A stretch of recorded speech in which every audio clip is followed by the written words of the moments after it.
Bonsoir à tous, et bonsoir à toutes, chers auditeurs, chères auditrices. Bonsoir aux animateurs, Christelle. Bonsoir.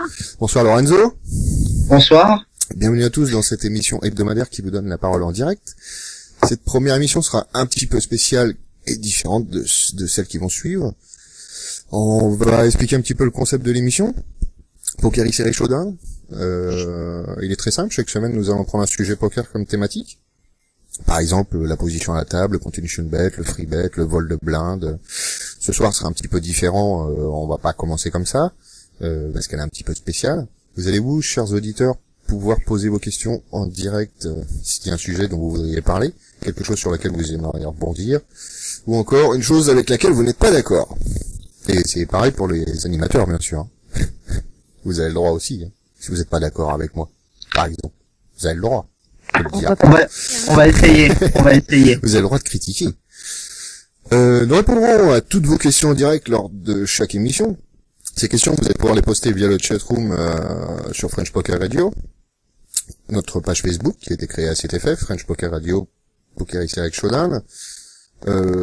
Sur Skype, ce sera pas possible ce soir, ou encore par mail à l'adresse showdown@frenchpokerradio.net. Nous y ferons un plaisir d'y répondre. Bien sûr, aux questions les plus pertinentes et qui ont une réelle valeur poker. Des chroniques viendront agrémenter l'émission chaque semaine, qui seront consacrées au club poker, un tour de France des clubs animés par notre charmante animatrice Christelle. Nous invitons d'ailleurs les clubs. Christelle, tu pourrais les inviter. Oui. Si t'as envie de les inviter, pas de problème. À prendre contact avec toi. Tout à fait, c'est ce qu'il faut faire. Pour qu'ils diffusent leur offre. Pour que je puisse parler, d'eux, de leur actualité, que je puisse les mettre en avant et parce qu'ils sont pas plus que ça mis en avant dans les médias, donc c'est une occasion. C'est une bonne initiative, ouais. Ils pourront parler de leur tournoi qu'ils organisent, par exemple. Hein. Oui. Tout, hein, ils ont le droit de parler de tout. Voilà, donc même ils peuvent s'adresser à moi donc via le Facebook de Poker XY, le Facebook aussi de Poker XY Showdown et voilà.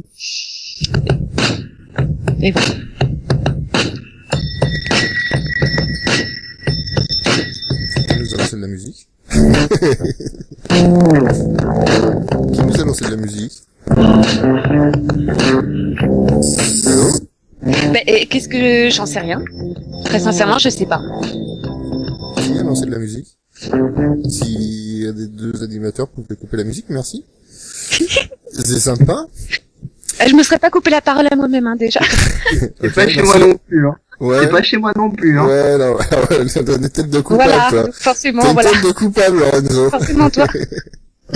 Une chronique actualité aussi, poker, animée par Lorenzo. L'excellent Lorenzo, qui nous parlera de l'actualité chaude du moment. On va essayer de faire ce qu'on peut. Ouais. Tout ceci sera entrecoupé de plages musicales. On essaiera de faire plaisir à tout le monde en passant un petit peu de tout. Là aussi, ils peuvent intervenir, hein, s'ils veulent écouter quelque chose de spécial, hein, je pense. Ils ont le droit de dire. Sur le chat, partout, s'ils veulent autre chose. Si ça leur plaît pas ce qu'on passe, tout simplement, ils ont le droit de critiquer. Nous avons un invité ce soir? C'est que de la bonne musique. Oui, c'est que de la bonne musique. On a un invité ce soir? Oui, tout à fait. Peut-être pas à chaque émission, mais ce soir on en a un. Oui. Il a désiré venir nous parler un petit peu de ce qu'il va faire, de ce qu'il fait, de son actualité chaude aussi. Hein. Nous essaierons de faire venir des interlocuteurs poker ou des gens qui sont impliqués dans le poker. Là, pour cette première, on reçoit Alex Diaz-Martinez, qui est un joueur et coach de poker sur pokerxy.fr, qui nous a coaché toi et moi, hein, Christelle. Oui. Donc un assez bon joueur. Hein. Il est pas si mauvais. Non, il a une bonne renommée. Il est très connu. Il est très connu en France. Il est très connu en Espagne surtout. Voilà. Il viendra nous expliquer en quoi consistent les cours de poker gratuits, puisqu'ils sont gratuits en plus. En deuxième partie d'émission vers 22h. Hein? Oui, ça vous va comme ça? Impeccable. Lorenzo, c'est bon. Un beau programme, beau programme en perspective pour une première émission. Et tu nous as parlé des thématiques des prochaines émissions? Non, enfin oui, j'ai dit qu'on allait avoir, ça dépend, là on n'a pas prévu encore pour les prochaines, on aura la position à la table, continuation bet, le vol de bonne. Ce que les gens aussi voudront qu'on parle, ils ont le droit de donner leur avis, on a un Facebook, on a le chatroom, on a le mail, on a le Skype, donc ils peuvent interagir où ils veulent pour ce qu'ils veulent aussi. Hein. Mais on fait en fonction en fait de l'actualité aussi, et puis des choses qui sont intéressantes. Hein. C'est un petit peu débutant, c'est bon de revoir les bases, mais pas que quoi. Hein, on essaiera que ça intéresse quand même tout le monde. On a tous une expérience différente autour des tables, on est tous joueurs en plus, tous les trois, donc très bien. Je pense que ça pose pas de problème là-dessus. Non, aucun. On va commencer par la petite chronique de Lorenzo. Lorenzo, tu veux nous faire un petit point actualité, s'il te plaît? Impeccable. Donc aujourd'hui, on va éviter de parler de tout ce qui est poker par touche ou politique poker, des choses comme qui les gens. fâchent, quoi. Comment on va éviter les choses qui fâchent. Voilà, on va éviter de parler de politique poker où les gens en entendent parler. Mais on va essayer de parler de choses dont on a moins l'habitude d'en entendre parler et qui peuvent vous intéresser. Donc tout d'abord, on va faire un petit point sur le barrière poker.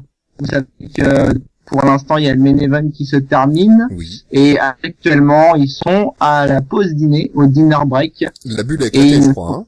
La bulle a éclaté, oui. La bulle va éclater vers 18h. Ouais. Et donc, au niveau de la team pro barrière, il restait un seul joueur dans les places payées. C'était Rémi Biéchel, voilà, qui finit 42e de ce tournoi. Et actuellement, ils sont plus qu'une petite trentaine, 36 joueurs exactement.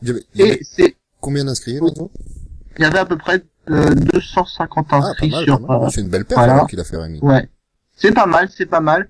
Et pour l'instant, c'est un qualifié barrièrepoker.fr, Paul-François Tedeschi, qui est chip leader de ce tournoi, avec 1 211 000 cas. Voilà. Ok. Très bien. Voilà pour ce tournoi. Ensuite, donc, au niveau des news, qu'est-ce qu'on va avoir cette semaine? On va parler, rapidement, d'un réseau d'usuriers sur la région parisienne, qui a été démantelé. Vous savez souvent que les cercles de jeu sont souvent propices à la prolifération de tout ce qui est usurier, voilà. Donc 5 personnes ont été arrêtées et donc rappeler aux gens que le poker c'est mieux quand ça se joue avec de l'argent qu'on a plutôt que d'emprunter de l'argent sur de l'argent qu'on n'a pas. C'est juste. C'est ça. C'est clair comme de l'eau de roche. Très bien. Voilà, troisième news, donc un documentaire sur ces dernières années, on a vécu pas mal l'explosion du poker online. On avait un très bon documentaire qui s'appelait That's Poker, qui est toujours d'ailleurs sur YouTube. Excellent documentaire avec Fabrice Soulier. Avec Fabrice Soulier, voilà, donc très bon documentaire. Et là, il prépare un documentaire sur l'explosion du poker online, donc vraiment le poker internet. Ouais.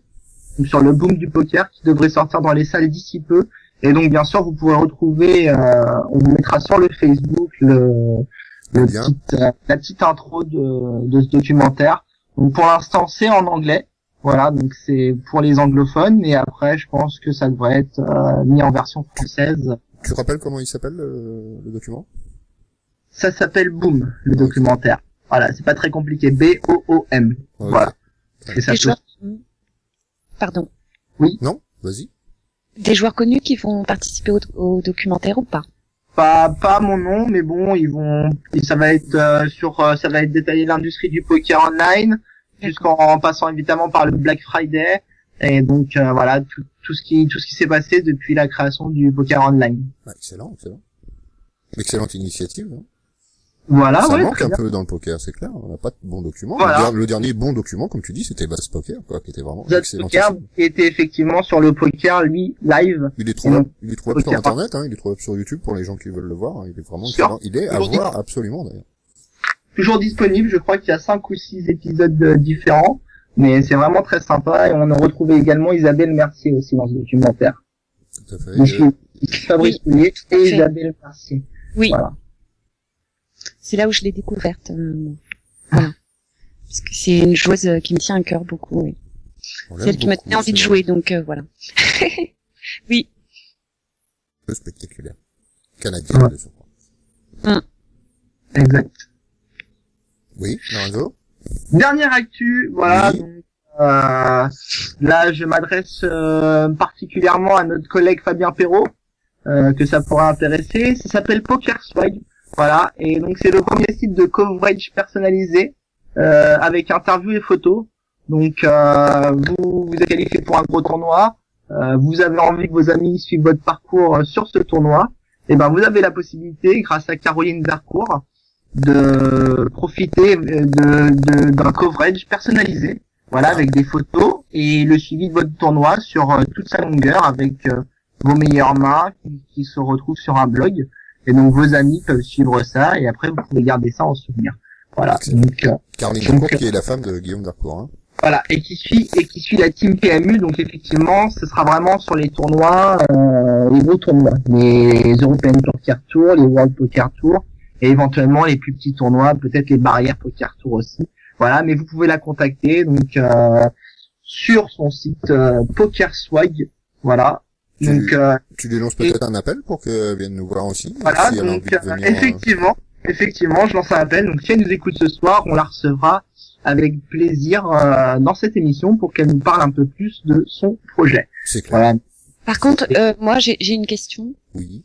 toute bête, à savoir s'il y a un coût pour le suivi personnalisé. Il y en a forcément. Oui, effectivement, il y a un coût pour le suivi personnalisé. Donc c'est pas précisé sur le site, mais je pense que ça doit rester quand même abordable. Voilà, vu que elle fait déjà le coverage de la team PMU, je pense qu'elle ajoute en plus le coverage du joueur. Donc ça doit pas être très très cher. C'est très chaud aussi l'actualité que tu nous donnes, donc c'est peut-être pas encore établi, tout simplement. Voilà. Le coût. Voilà, elle est dans ses débuts. Donc le coup d'envoi de son site, ce sera lors de l'European Poker Tour de San Remo. Donc dès le 5 octobre, donc c'est-à-dire dans 3 jours. Ah, okay. Voilà, donc si vous voulez la contacter, je vous laisse son adresse mail, c'est pokerswag, donc swag @live.fr. Voilà, s'il y en a qui veulent la contacter, et sinon directement sur son site pokerswag.fr. Christelle, tu voulais rajouter quelque chose au sujet des documentaires, je crois, Oui, qui parce nous a que échappé. oui, tout à fait. Parce que entre le reportage de Zats Poker et le documentaire Boom, il y a eu All In, le poker movie, qu'on n'a pas encore vu en France, mais qui est sorti aux États-Unis, et pareil, qui parle du Black Friday, et puis voilà, du poker au sein de la culture américaine. Ok. Voilà, c'était juste ça. Ok, très bien. C'est bien de l'avoir précisé. On est là pour donner tout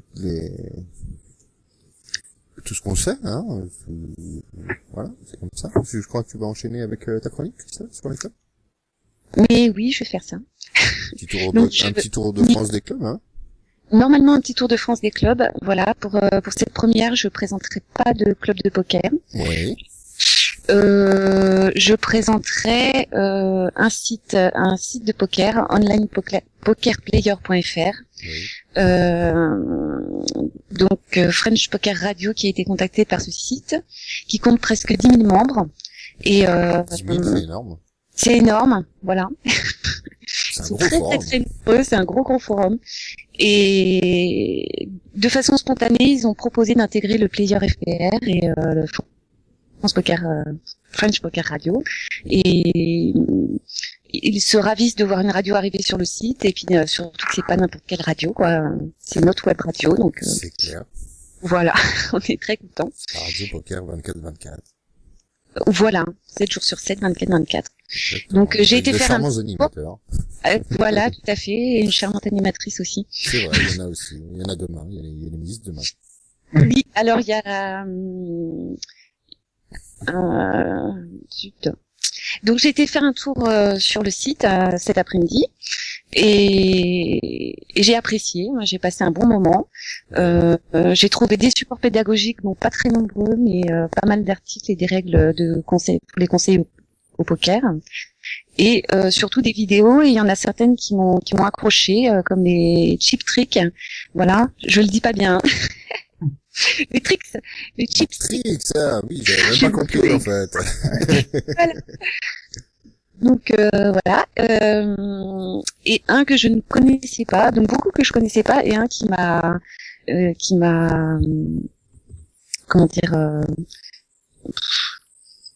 qui a retenu mon attention, c'est l'irritationneur. Alors je sais pas si ça se dit comme ça non plus. mais on dit que le son que produisent les jetons avec ce trick, risque de mettre la table tout entière en tilt en l'espace de seulement quelques minutes, et c'est à découvrir, quoi. Voilà. D'accord. Il y a donc après, il y a le programme des free rolls qui sont mis à jour sur leur salle partenaire. Il y a des articles sur l'actualité récente en France, à l'international. Il y a des actus people, mais c'est pas des actus potins. J'ai vu un article sur le classement des 20 personnes les plus affluentes du poker, comme le premier qui est Isai Scheinberg. Quelqu'un connaît Isai Scheinberg? Donc c'est le fondateur du plus gros site voilà. J'étais sûr que tu allais nous l'expliquer. Voilà. Donc c'est le fondateur du plus gros site de poker dans le monde. Hein. Okay. On dira pas le nom, mais voilà. Bien. J'ai compris Homo. Homo, non, c'est pas non. Alors après, voilà, il y a comme il y a les actus people, c'est aussi les films à sortir comme Runner, voilà, qui a un budget quand même de 30 millions de dollars et qui parlera voilà du poker avec Ben Affleck, Justin Timberlake, et j'ai trouvé que les articles étaient courts mais très intéressants, et il y a l'essentiel, et voilà, on prend plaisir à les lire. Ouais, et il y a le forum. C'est un chanteur, non Justin Timberlake. Je sais qu'il fait l'acteur un petit peu aussi. Mais... Acteur-chanteur, oui. Ouais. Je suis pas bien sûre, hein, moi, je le connais pas bien. Si. Ben Affleck, moi. Oui. Et il joue au poker. Et il joue, je ne sais pas, moi, s'il joue au poker, mais en tout cas, il va jouer dans un film qui en parlera. Voilà. Qui sortira à l'automne prochain. Donc, pas encore. On peut le noter dans ses agendas, mais bon. Il y a le temps de le voir sortir quand même. Pour lui donner envie. Voilà. Oui, tout simplement. Et donc après. Ouais, si, c'est des beaux. Il y a rien à dire. Voilà. Un peu comme toi, Anthony. C'est vrai. Non?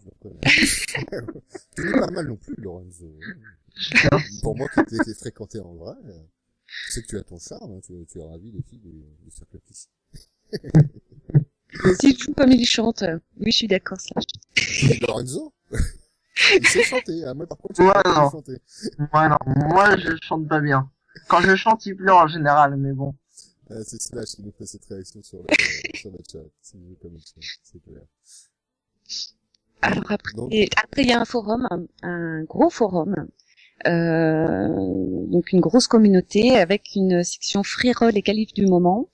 Et une rubrique alors là qui m'a bien plu et qui va plaire à une majorité d'auditeurs, je crois, c'est les mots de passe pour les tournois. Et donc faut s'inscrire au préalable pour les rendre visibles, mais il y a les mots de passe pour les tournois du mois d'octobre, donc beaucoup de salles différentes. Pour le mois de novembre déjà, il y en a pour les retrouver de suite, il y a les mots de passe du jour et du lendemain, et ils sont mis à jour régulièrement. Voilà, on peut programmer sa soirée, sa semaine, on peut programmer son mois en quelques clics, voilà. J'ai vu aussi, c'est allez voir. Très bien fait. Tu te rappelles le site? Donc c'est onlinepokerplayer.fr. .fr surtout. Hein. Ouais, .fr, oui, parce qu'il y a un .com, mais c'est en anglais.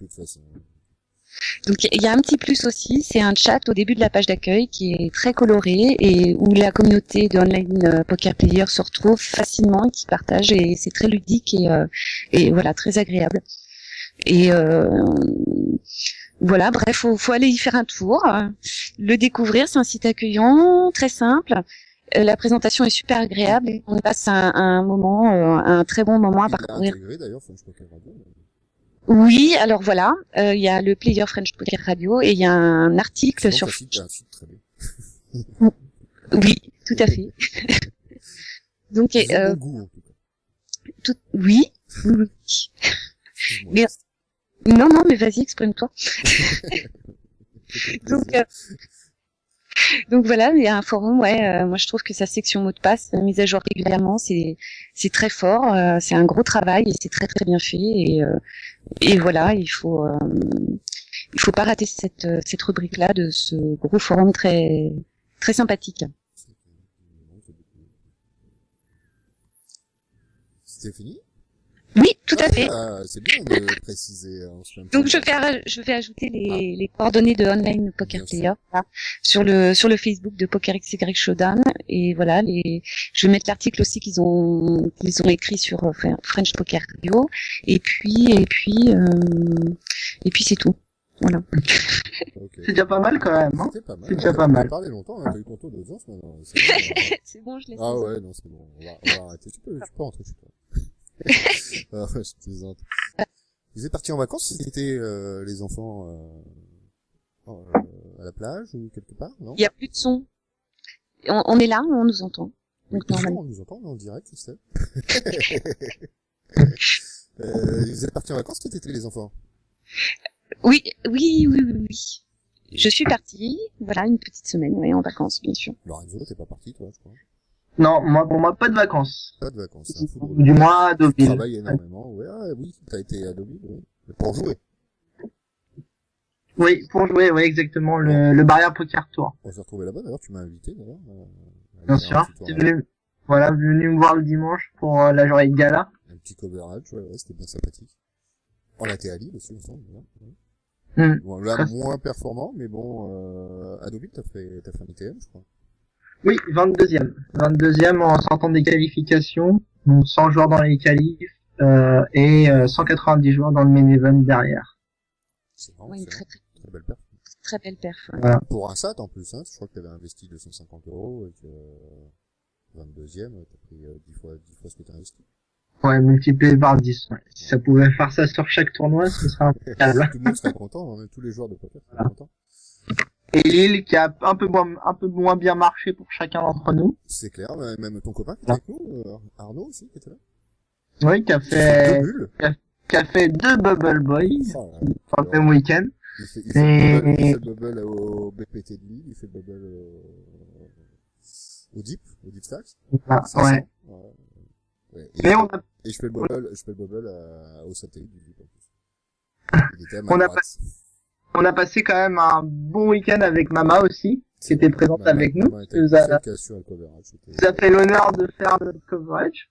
Voilà, donc toujours très agréable. Ouais. C'était excellent, bon souvenir. Donc vous êtes pas, donc toi t'es pas parti, mais Christelle t'es partie avec un livre poker peut-être? Non, moi je fais coupure poker pendant les vacances. Moi j'en ai emmené un. Ça s'appelle Masterclass pour le poker 2.0 de Phil Gordon. Vous connaissez Phil Gordon? Non, mais Pas vraiment. j'ai déjà entendu parler de masterclass, c'est sur la défense des blindes. Ah, il parle un peu de tout. La première partie est assez consacrée aux fondations du poker 2.0, c'est-à-dire le poker moderne aujourd'hui tel qu'il est, c'est-à-dire les nouvelles théories du poker, les ranges de main, l'analyse combinatoire et le L'analyse combinatoire, pour ceux qui savent pas, c'est l'analyse des combinaisons. C'est très très mathématique. Très très mathématique. C'est un livre franchement qui s'adresse pas aux débutants. Hein. C'est vraiment faut quand même être un joueur confirmé pour l'apprécier. Il parle aussi de la boîte à outils du joueur du poker moderne, ce que sont les Zob Display en fait, et qui est la plus grande innovation des outils de simulation qui intègrent les ranges de main. Moi j'ai une petite question. Oui. Je te coupe un peu. Le heads-up display. Le Zob Je Display. connais pas. Oui. C'est une boîte à outils de simulation. C'est-à-dire en fait ça t'explique comment sont jouées les mains, qui jouent. C'est vraiment une analyse totale de. Faut aller voir un petit peu, taper Zob Display sur votre PC, vous allez voir tout ça, Zob Display. Voilà. Autrement, dans la troisième partie, il examine autrement la rigueur du No Limit Hold'em, en couvrant le détail du jeu de KGM et de tournoi. Il dissèque aussi les stratégies du Polylimit Omaha, ce qui est vraiment le jeu grande tendance, hein, aujourd'hui. Beaucoup de joueurs se tournent vers Omaha, hein. C'est vraiment un jeu complet, hein, c'est vrai. Hein. Aujourd'hui, tous les joueurs se tournent vers Omaha, quasiment. Et en parlant de hommage, j'ai une question sur le chatroom de French Poker Radio, donc de Karine, donc pour Lorenzo. Merci. Dans le jeu Omaha, est-ce que toutes les mains sont potentiellement jouables? Alors moi, je ne joue pas énormément au Omaha, ce qui est peut-être une erreur et qu'il va falloir que je m'entraîne dessus. Mais d'après ce que je sais, c'est qu'en Omaha, les mains qui gagnent souvent, ce sont plutôt les suites, les couleurs et les foules. Donc effectivement, pour moi, on joue un peu plus large en Omaha qu'en poker hold'em où une main As-Roi va être très forte et en Omaha ça va être un petit peu plus difficile. Voilà, donc oui. Donc on joue avec plus de cartes. Donc on va avoir un spécialiste. On va avoir un spécialiste de Omaha. Faudra être là, Karim. Voilà, effectivement. Donc après on pourra en discuter avec lui, c'est clair, il connaît vraiment avec lui. Le jeu mais effectivement, pour moi, les mains à potentiel en Omaha sont souvent les mains qui se suivent pour essayer d'aller justement faire des combinaisons de suite de couleurs ou de full. Voilà. Ok. Le garçon dont je parlais que nous allons avoir, on a fait d'ailleurs des vidéos pour Poker XY qui sont aussi sur YouTube d'ailleurs, elles sont trouvables. Il suffit de taper Poker XY, vous allez les trouver.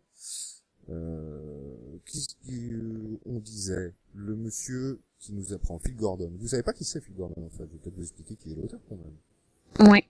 C'est quand même un joueur de classe mondiale, hein. Il a gagné un World Poker Tour. Il a été 7 fois en table finale des World Series, hein, quand même. C'est pas n'importe qui. C'est un joueur et un coach professeur de poker, et mérite. Il est mondialement reconnu. Il a gagné près de 3 millions de dollars en tournoi. C'est pas rien. Non, ouais. c'est pas rien. 3 millions quand même. Ouais. C'est un joueur vraiment de classe mondiale. Il est connu. On a plein de vidéos sur une chaîne vidéo aussi.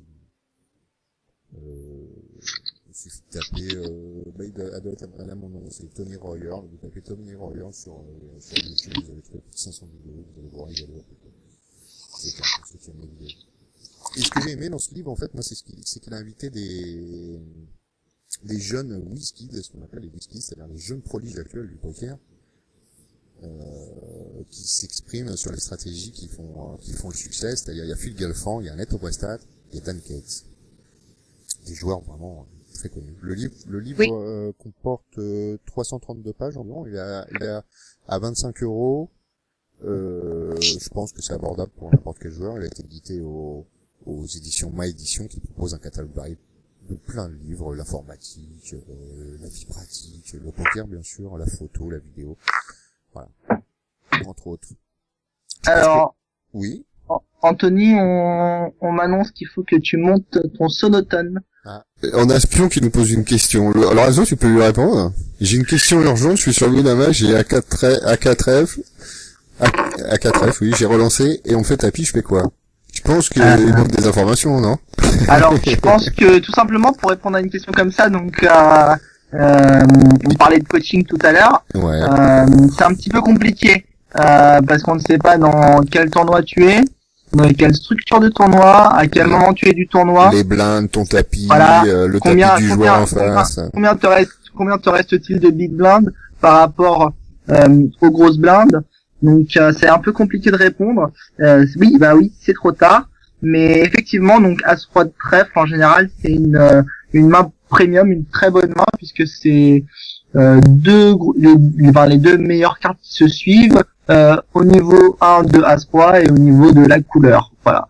Donc on est déjà 5 mois plus tard, voilà. Donc mais si tu veux, du coaching, on pourra se voir sur Poker XY pour développer un peu plus ça, mais c'est vrai que je manque d'informations par rapport à là où tu en es dans le tournoi. Il faut plus d'informations que ça, c'est clair. Et puis de toute façon, voilà, comme tu dis, les blindes, le niveau de blinde que lui a, le tapis en face. Voilà, il avait suivi, il avait eu raison puisqu'il avait une paire de valets en face de lui et qu'il a touché son roi. Voilà. Donc le tournoi vaut mieux jeter le As-Roi, hein, de toute façon. Ça dépend des tournois. Sur des tournois à structure rapide, effectivement, vaut mieux peut-être le jouer, vu que c'est un As-Roi pareillé. Donc ça peut être intéressant. Voilà. Mais sur des tournois à structure longue, en format deep, donc avec beaucoup de jetons et des tout petits blindes, effectivement, vaut mieux folder le As-Roi. Blague sous cube qui nous envoie des blagues. Je vous invite sur le chat pour les lire, hein. C'est clair. Je fais 12 degrés dehors, Lille perd 1-0, là je suis capitaine et 32, j'ai mangé taboulé, je suis où je fold. C'est du black. Déjà Lille sont pas très bons en championnat, donc là on va folder tout de suite, hein. Est-ce qu'on reviendra un petit peu sur ce livre? Les enfants, non, ça vous intéresse pas? Si, reviens sur le livre. Tout à fait. J'aimerais vous parler un peu d'Annette Obrestad, en fait, puisque je sais pas si tout le monde sait qui c'est, en fait. C'est une jeune, c'est une jeune joueuse elle très vieillit talentueuse. aujourd'hui, mais oui, à l'époque, elle était jeune, puisqu'elle s'appelait, non, son surnom, son pseudo sur les tables était Annette 15. Et, elle a commencé les tournois online à l'âge de 15 ans. Et, elle allait jouer après l'école dans les tournois fictifs. Et, donc, quelques années après, elle gagne quelques dollars sur un free roll, hein, et quelques années après, elle va jouer le main event des WSOP Europe à Londres pour un buy-in de $10,000, et elle gagne. Elle a 18 ans. C'est extraordinaire. Elle gagne son premier bracelet WSOP. Devant 361 joueurs, quand même. Elle encaisse le minuscule chèque de 2 millions de dollars, quand même, hein, les amis. Donc voilà, de quoi traite un petit peu le livre, et qui on retrouve dedans, les WizKids, les jeunes agressifs et joueurs réguliers qu'on peut voir dans les tournois aujourd'hui. Moi personnellement, j'avais fait un petit sujet qui s'appelait les conseils de jeu pour les tournois online du poker moderne, qui est sur PokerXR d'ailleurs. Et où j'expliquais quand même utiliser l'enregistrement tardif. Est-ce que ça vous arrive d'utiliser l'enregistrement tardif, vous, quand vous jouez? Alors moi non, parce que j'aime pas débuter un tournoi avec à peine 11 ou 12 blindes, quoi. Donc voilà. Alors, en position short stack, c'est ça que tu veux dire. Voilà, tout à fait. Ça dépend du tournoi, hein. Quand tu arrives en position tardive sur un main event de BPT, sachant que ton tapis est 30 000 et que les blindes sont de 25-50, même si tu arrives 3 heures après, tu as toujours moyen ça dépend du tapis de des toute cartes. façon, je voudrais juste signaler, c'est que quand on arrive à un main event du BPT avec toi, on arrive en retard obligatoirement. Exactement. Surtout pour le dimanche où on joue une place. Tu es obligé de revenir sur Paris pour venir me chercher. On arrive avec une demi-heure de retard, forcément. Mais on fait 22e. Quand même, ouais. L'entrée tardive est peut-être pas si mauvaise que ça. Non, c'est un atout aujourd'hui, surtout dans les. On va recevoir Alex Martinez, qui je crois dans quelques minutes, qui je crois lui l'utilise aussi. Hein. C'est vraiment une arme aujourd'hui, je pense, pour plusieurs raisons, parce que déjà il y a de nombreux joueurs qui sont sortis du tournoi quand on arrive en retard. Ils sont fatigués de voir leurs voisins de droite relancer sans arrêt, puisque le voisin de droite, c'est vraiment le pire ennemi à la table, hein, c'est le pire adversaire. Hein. Donc c'est une bonne chose. Et le parcours est moins long pour aller en table finale, non? Vu qu'il y a déjà pas mal de joueurs de sortie. Oui, si, c'est sûr. Ouais, oui, disons que ça dépend de la structure du tournoi. Comme tout à l'heure, c'est variable d'un tournoi à l'autre. Après, ça dépend aussi des joueurs. Il y a des joueurs qui aiment bien arriver en 1 heure après le début du tournoi, et d'autres qui aiment bien arriver dès le départ. Voilà. Mais je conseille quand même à ceux qui commencent d'arriver dès le début d'un tournoi. C'est toujours intéressant, l'ambiance qu'il y a, l'atmosphère, c'est toujours agréable. On a Slash qui est un assidu qui nous suit depuis longtemps, hein, où on travaillait sur un autre forum. Et ça lui plaît visiblement, en tout cas l'enregistrement tardif avec un petit buy-in et une bonne main pour mettre tapis. D'autant que quand on arrive, on a quand même un stack qui est intact par rapport aux premiers enregistrés. C'est vrai que c'est l'avantage. Eh oui, parce qu'eux, ils se sont fait effriter leur stack, comme je disais tout à l'heure, soit parce qu'ils se sont fait relancer sans arrêt, et voilà, ou en entrant dans les pots. Pourquoi? Parce que c'est pas cher au début, parce que c'est 10, 20, c'est 15, 30, c'est voilà. Donc forcément, ils perdent beaucoup d'argent. Et voient leur stack diminuer. Avec le niveau des blindes montantes en plus. C'est quand même un sacré avantage d'avoir ça. Donc en général, quand on s'assoit à ce genre de tournoi, on a plus ou moins 15 blindes avec l'enregistrement tardif. Donc il faut envoyer assez rapidement la boîte. Il faut envoyer, exactement. Ouais. Voilà. Donc parce qu'on est short. On peut aussi tomber à une table de chip leader. Oui. Donc, là on n'aura pas le choix parce que c'est eux qui vont martyriser la table. Voilà, donc 15 blindes, il va falloir penser sérieusement à envoyer la boîte assez rapidement. C'est clair, mais c'est intéressant. En tout cas, c'est vraiment les méthodes et les outils qu'il y a aujourd'hui sur les sites de poker les plus fréquentés, hein, comme nous on utilise Winamax ou ce genre de choses.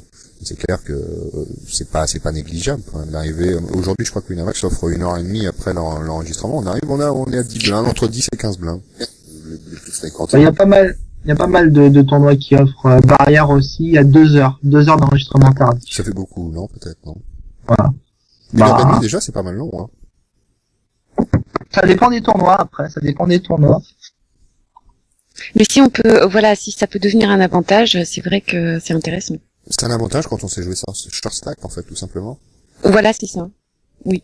Après la première main, qu'est-ce que vous en diriez, vous, sur cette première main? Quelle main vous choisiriez pour envoyer tapis si vous utilisiez l'enregistrement tardif? As. C'est la meilleure, non? Forcément. C'est dur parce que, voilà, si c'est un enregistrement tardif, on est quand C'est même pas forcément une bonne stack, main, hein. et on peut pas attendre une premium, quoi, non? C'est clair.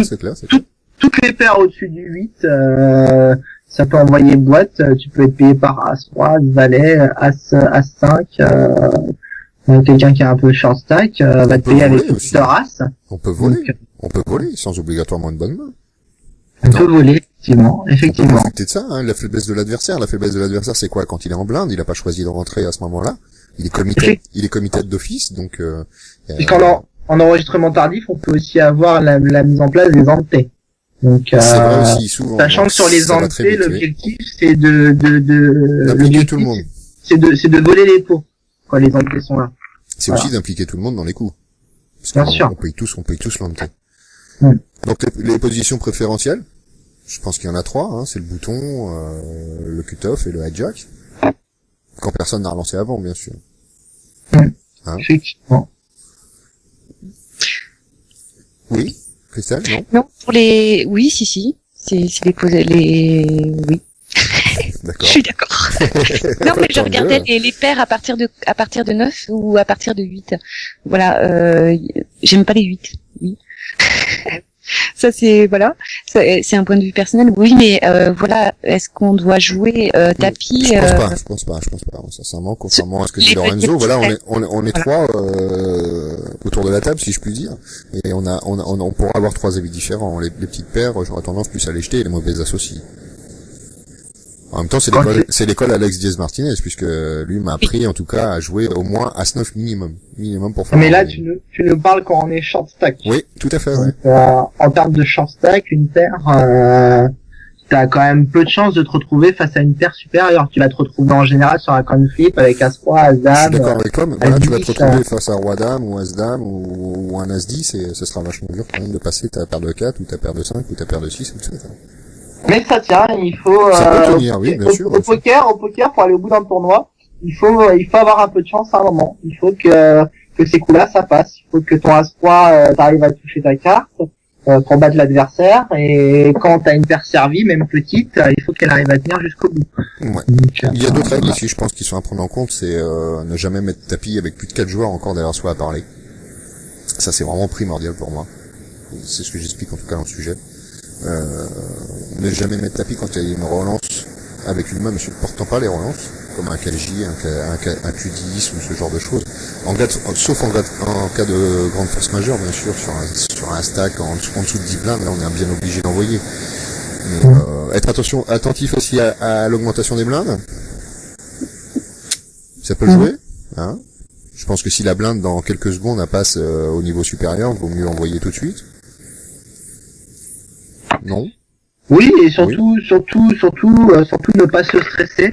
C'est-à-dire, je vois beaucoup de joueurs sur les tournois qui ont tendance à envoyer tapis avec des mains un peu aléatoires, alors qu'ils avaient encore 15 ou 14 blindes devant eux et qui jouent avec des mains un peu compliquées.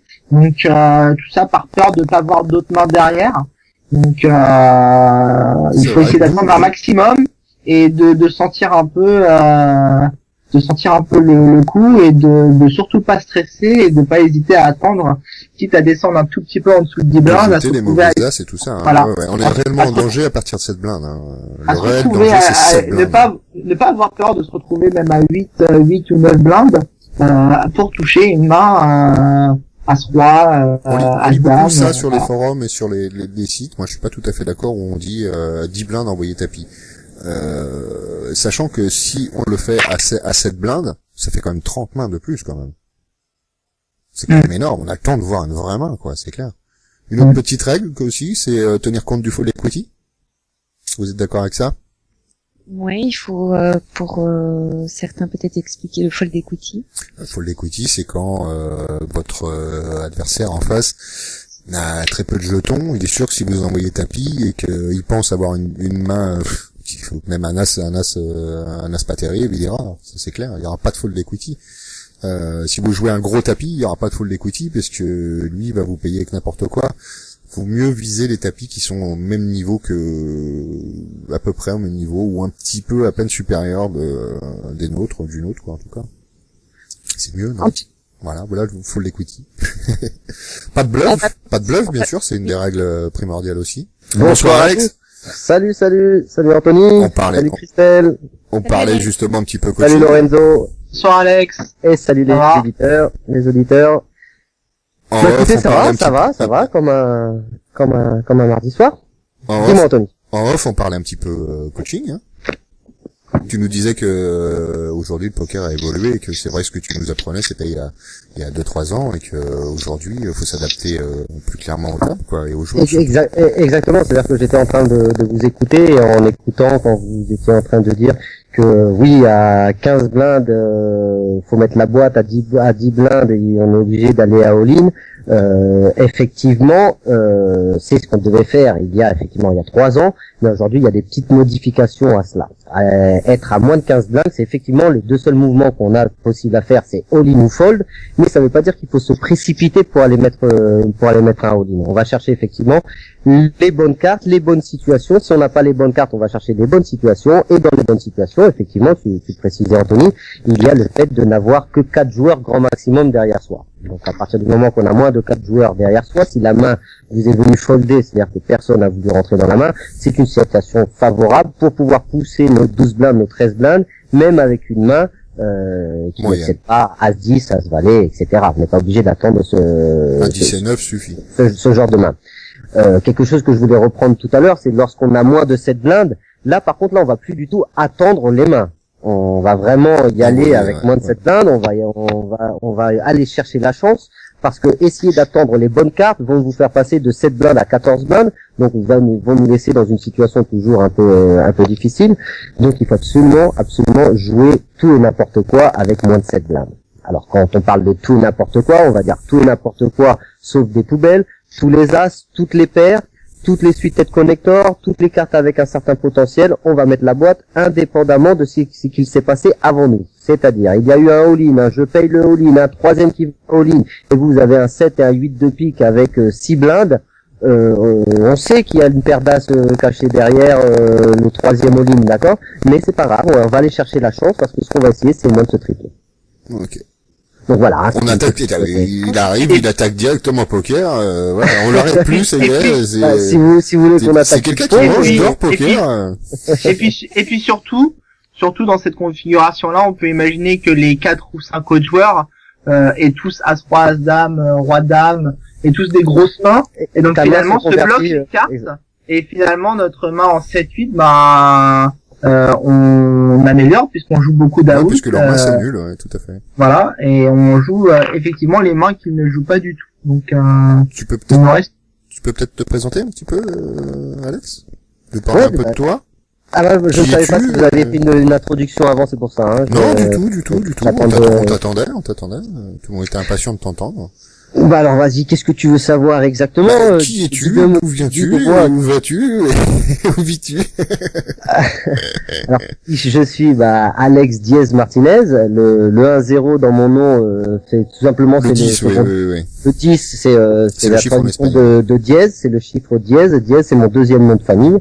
Donc c'était un peu pour le jeu de mots. En Espagne, on utilise le nom du père et de la mère, hein, c'est ça. Exactement, on utilise les deux noms. Je suis né en France, dans la région parisienne, dans une banlieue parisienne. J'y suis resté jusqu'à l'âge de 23 ans, et à 23 ans, j'ai décidé d'aller chercher l'aventure en Espagne, là où j'avais déjà mes racines puisque je suis d'origine espagnole. Olé. Et olé.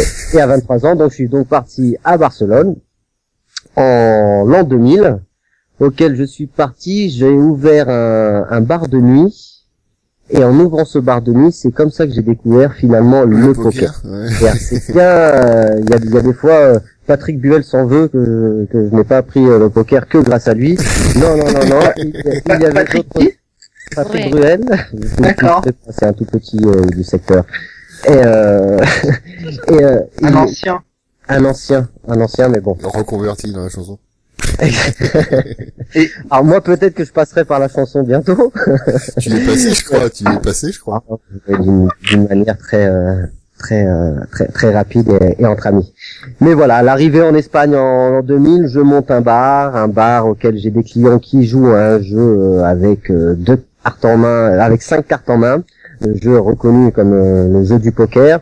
Ça m'intrigue un peu, je connais vaguement les règles du poker, enfin comme tout le monde, un peu vite fait les combinaisons.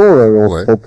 On se trompe avec la quinte et la couleur, on se trompe avec le full et Novice, et, quoi. le carré normal, tu vois, mais bon voilà quoi. J'y ai pris un peu goût au fur et à mesure des soirées auxquelles mes clients jouaient quasiment tous les soirs. Jusque ça durait ça une bonne de bonnes années. Pendant 2 ans, je n'étais que finalement que téléspectateur des clients, puisque moi en étant le patron du bar, j'allais pas non plus m'asseoir et ne pas m'occuper du reste des Qui allait clients. servir les consommations? Exactement. Te connaissant, les clients devaient passer derrière, non? non.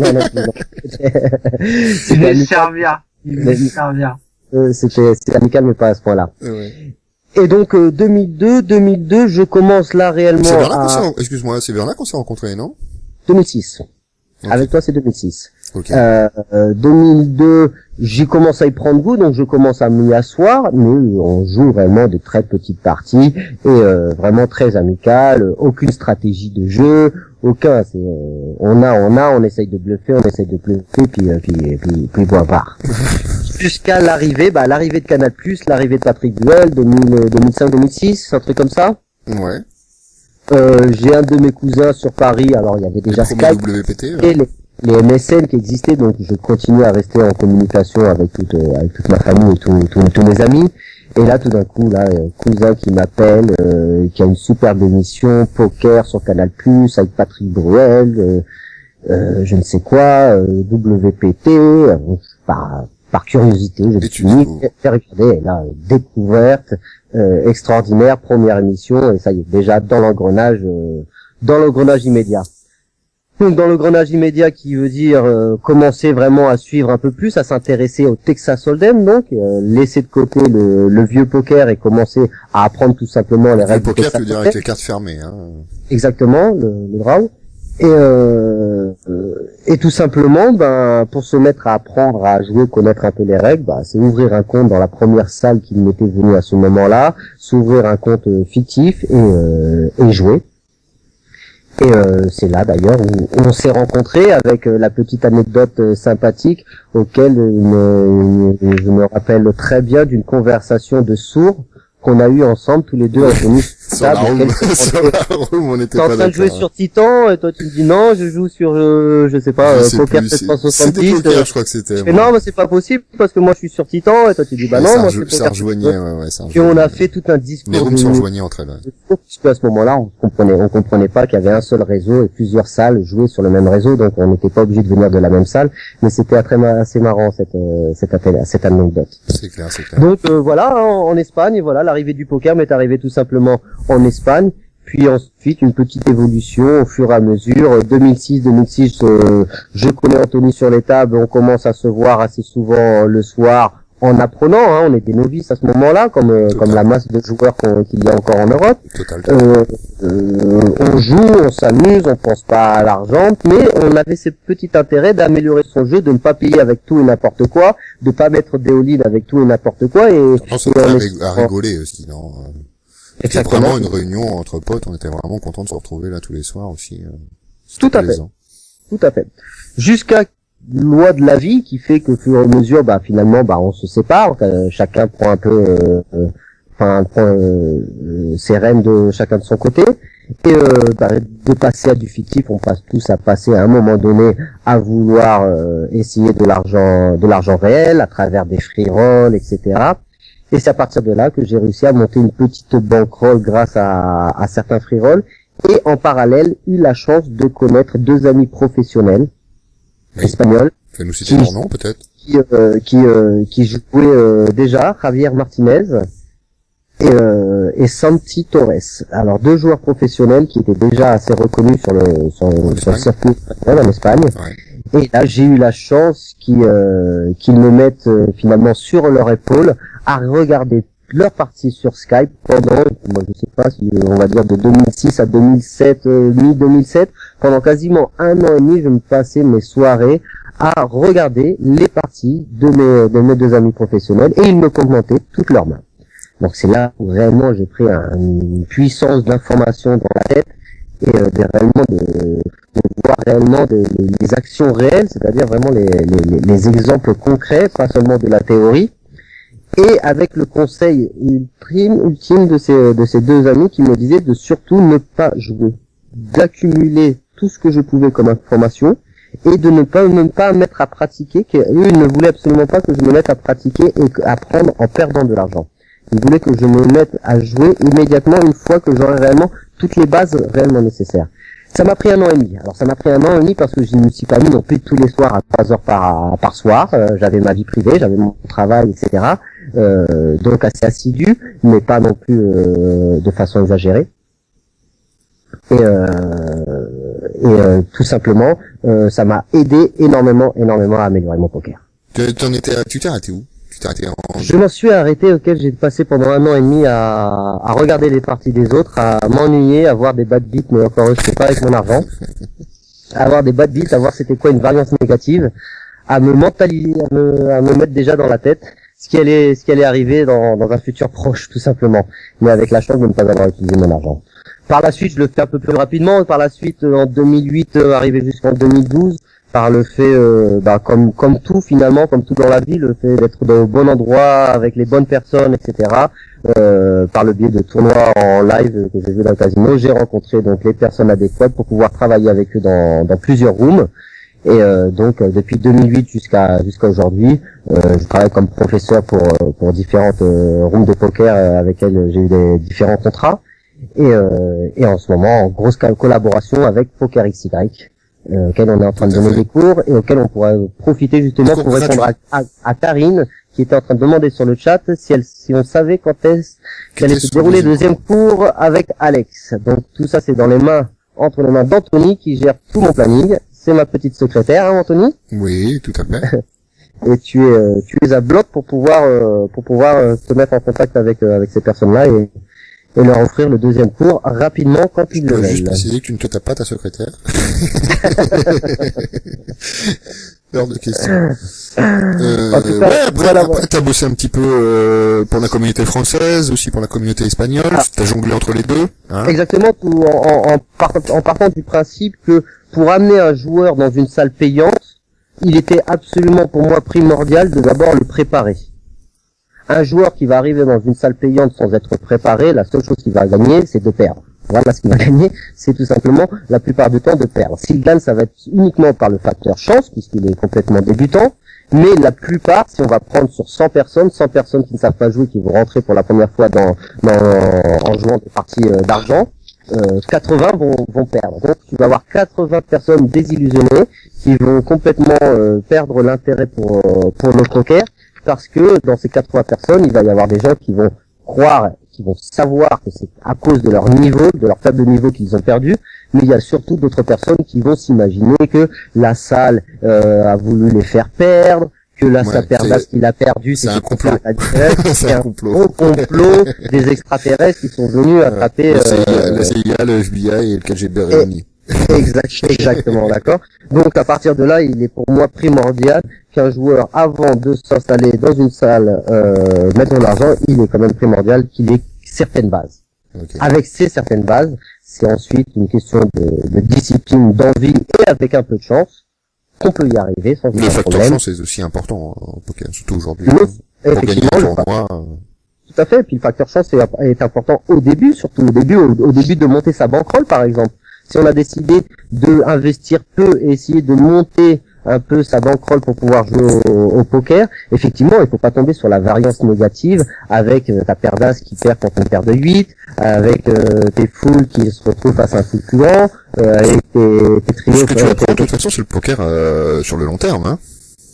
Tout à fait. Bah, si on joue 100 fois, moi j'ai 10 et 8 et toi t'as perdu, on se doute bien que tu vas gagner plus de fois que moi sur 100 fois. Exactement. Et puis, de toute façon, les cours aussi que l'on donne sur toute la stratégie qu'on donne, c'est sur une stratégie gagnante à moyen long terme. Faut ne jamais voir à court terme. Je peux très bien expliquer une façon de jouer une certaine main dans une certaine position, dans une certaine situation. Tu peux la tester ce soir en faisant exactement ce qu'on t'a dit et tu peux perdre ta main. Bien sûr. Bon, c'est pas une science exacte, on le sait tous, et on sait très bien qu'il faut avoir cette partie de chance. Mais elle se réduit de plus en plus on joue des parties, et surtout plus on est discipliné à jouer de la même façon, une certaine main dans une certaine situation, en tout cas de la manière auquel on l'apprend ensemble. Ok. On continue, t'as une actualité chaude là, non? C'est un actuel chaud en ce moment. Tu as sorti un petit livre, il me semble, non? Exactement, qui va l'apprendre, il va être en sortie là, j'espère, en croisant des doigts, en touchant du bois, que ça va être avant la fin octobre, puisque c'était déjà prévu pour septembre, et que le mois de septembre est passé comme une flèche. Donc là, le livre est fait, le livre est en main de l'éditeur. L'éditeur a fait toute la paperasse nécessaire pour pouvoir sortir ce livre-là. Voilà, on est à l'attente de l'impression. Okay. Et ça sera parti. Alors dans un premier temps, ça va être. Il est en espagnol, hein. Il est qu'en espagnol dans un premier temps. Il va se vendre dans toutes les librairies en Espagne. Je vais faire quelques présentations dans quelques casinos en Espagne, dans quelques librairies aussi de Madrid. Non, je pense que l'éditeur va m'envoyer un peu partout pour promotionner ce livre-là.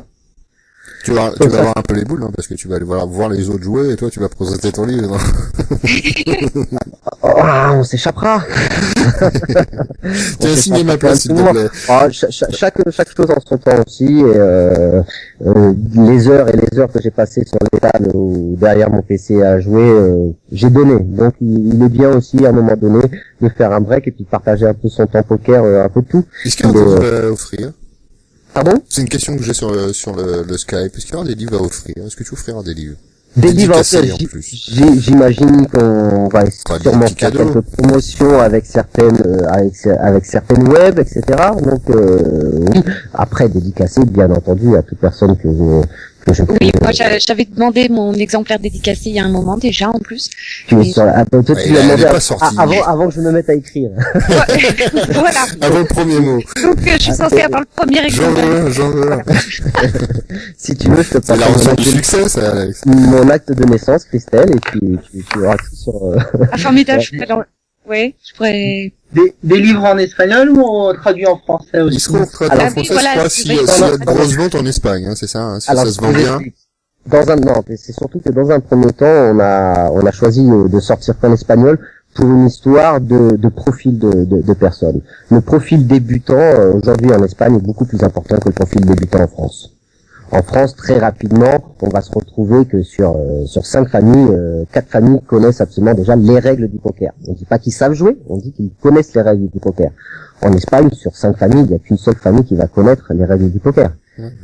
Donc à partir de là, mon livre qui est dédié réellement... Ils sont plus récents que le poker, hein. Ils y viennent là, hein. C'est ça. Donc on va faire un grand appel à tous ceux qui sont sur le forum, qui veulent gagner un livre d'Alex Martinez et qui parlent espagnol. Qui se manifeste sur le chatroom. Exactement. Pour qu'on sache à qui faire gagner les livres et dans un premier temps. Exactement. Déjà ça, et puis les autres qu'ils apprennent l'espagnol tout simplement. L'espagnol c'est tout simple, ça finit par O ou par A. On prend un mot français, et on finit par O masculin, on finit par A féminin, et vous allez voir que ça va être très facile. C'est pour ça que tu parles un peu les deux. Voilà, tu mélanges un peu les langues. Je voulais commencer mon introduction par rapport à ça, justement, par rapport à mon langage qui est de pire en pire. Mon français, je le perds de plus en plus après 11 ans en Espagne. Effectivement, l'espagnol, je le parle correctement, mais pas comme un espagnol qui est né là-bas, traditionnel. Et le français, je commence à le perdre. Donc, dans quelques temps, je vais vous inventer ma nouvelle langue, pokeristiquement parlant, Alex. Et ça va être un peu marrant. Ah bah bravo. Je pensais comme toi au départ, et du coup, au lycée, ma prof d'espagnol n'a pas du tout aimé le mélange français-espagnol sur mes interros. Et je prenais le 3 sur 20, donc Ah mais t'étais trop près du radiateur dans le fond, c'est pour voilà, ça. je me suis concentré sur l'anglais. Qu'est-ce que tu as d'autre comme actu, Alex? Je crois que tu vas faire un petit passage télé. Tu nous as déjà fait un mémorable.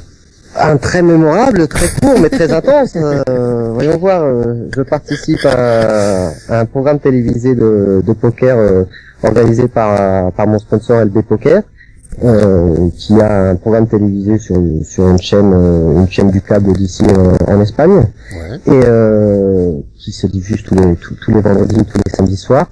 Et c'est tout simplement un sit-and-go de 6 personnes. Et c'est extraordinaire puisque pour la première fois, pour arriver à ce sit-and-go télévisé, il n'y a pas besoin de passer par des satellites avec 6000 personnes et gagner à 6000 personnes et gagner à un autre free roll avec 6000 autres personnes pour pouvoir accéder à la télé auquel tu as un tournoi de 6 personnes et encore un autre et encore un autre et encore un autre.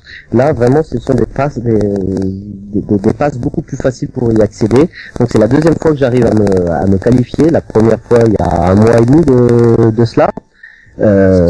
Auquel effectivement ça a été très rapide puisque je n'ai joué à peu près qu'une seule main, en tout cas télévisé on n'a pu voir qu'une seule main, puisqu'on prend que les mains les plus claires et les plus intéressantes bien entendu.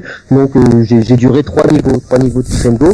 Alors pour que vous compreniez un peu le système, c'est un sit-and-go de 6 personnes. Le gagnant de ce sit-and-go de 6 personnes passe à une finale, donc à une finale de tous les gagnants de ce sit-and-go. Ouais. Et pour cette finale, encore une fois, le gagnant accédera là au grand, on va dire, au grand sit-and-go de 6 personnes auquel là, il y a des gains pour les 6 personnes qui vont participer. Donc on va même pas appeler ça une finale, on va dire, on a un premier sit-and-go de 6 personnes, on passe à une demi-finale, et de la demi-finale, on passe à une finale. Auquel la finale, celui qui gagnera cette finale, il aura quand même un package pour jouer les WSOP de l'année prochaine à Las Vegas. Pour jouer le main event, donc un bon paquet de 15 000 euros, et régressif jusqu'à la 6e personne. Donc la deuxième place, ça va être le Partouche Poker Tour de Cannes, il me semble. Ouais. Il y a plus. Alors ça va être un grand tournoi à Monte Carlo, à Monaco ou à Cannes. Je sais que Alors par contre, il faut juste préciser à Alex que ouais. Le Partouche Poker Tour n'existe plus. Oui, depuis très peu là, depuis très peu. C'est pour ça qu'ils ont décidé de t'inviter d'ailleurs, je crois. C'est pour ça qu'ils ont offert le ticket. Ils m'ont offert le ticket, ils m'ont laissé gagner tout simplement pour que je puisse y accéder. Donc moi je te souhaite gagner au moins. Bah, je suis sûr de pas me prendre un bad beat comme la dernière fois. Ça ouais, vas-y, explique-le un peu que tout le monde rigole. Ah non, tout simplement le stack en plus on commence avec 100 000 jetons. Moi je l'ai vu. Le stack commence avec 100 000 jetons, les blindes commencent à 500 000 et des blindes toutes les 20 minutes. Donc c'est quand même un sit-and-go assez jouable, d'accord, qui m'a permis les 3 premiers niveaux jouer finalement très peu, etc. Et arrive une paire d'as fantastique. Donc un joueur relance en UTG. Le fait qu'il relance en UTG me fait croire, et connaissant le joueur, un joueur très bon joueur, Viet Cong, gagnant 2 fois dans la même année du Sunday Million de PokerStars. Donc vous voyez un peu le niveau du joueur. Ouais. Relance UTG, donc il a gagné d'ailleurs le SNG, je crois. Hein. Il a gagné le SNG par la suite. Avec ce gros coup de chance. Et à côté de ça, il a gagné aussi la demi-finale. Donc ils sont tous déjà lui en finale. Il a beaucoup de chance, il est sûr. Il a aussi pété les as. Tiens, il a aussi pété les as en demi-finale une deuxième fois. Donc voilà, le fait qu'il relance en UTG me fait penser qu'il a quand même une main intéressante. Donc, étant donné qu'on a beaucoup de stacks, je décide de ne pas juste le payer, mais de le surrelancer. Donc, je lui fais une surrelance complètement standard. 3 fois ça relance plutôt. 3 fois ça relance. Lui, il a relancé par 2,5. Je relance 3 fois sa mise. Tout le monde se couche. Il décide de payer pour aller voir un flop, parce que je m'attendais quand même à cela. J'aurais bien aimé qu'il me surrelance, mais bon, il me paye pour aller voir un flop. On va voir un flop, et un flop qui n'est pas dangereux à la base pour moi, puisqu'il est tricolore, roi 10, 4. Et je sais pas, je suis pas sûr du 4, mais je sais que c'est roi 10 et une carte blanche à côté, tricolore. Il mise, je décide juste de le payer. Cette fois-ci, je veux l'attraper à la quatrième carte, à la turn, étant donné qu'il y avait un board pas du tout dangereux. Carte blanche à la turn.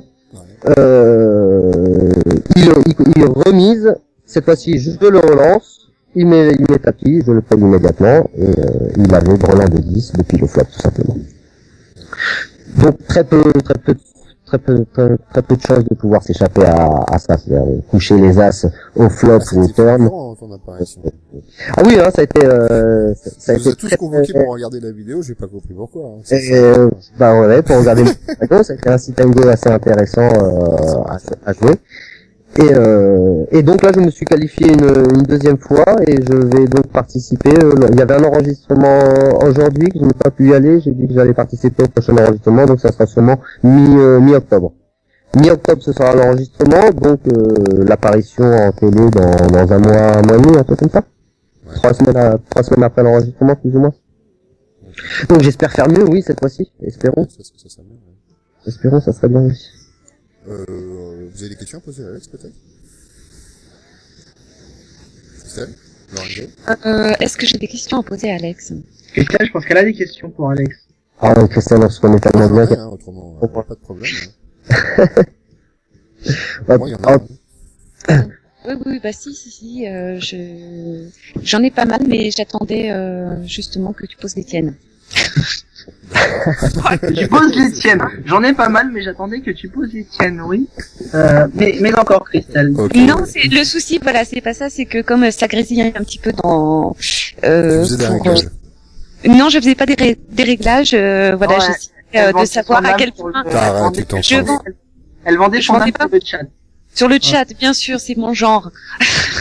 Comment tu te définis en tant que joueur, Alex? Oui.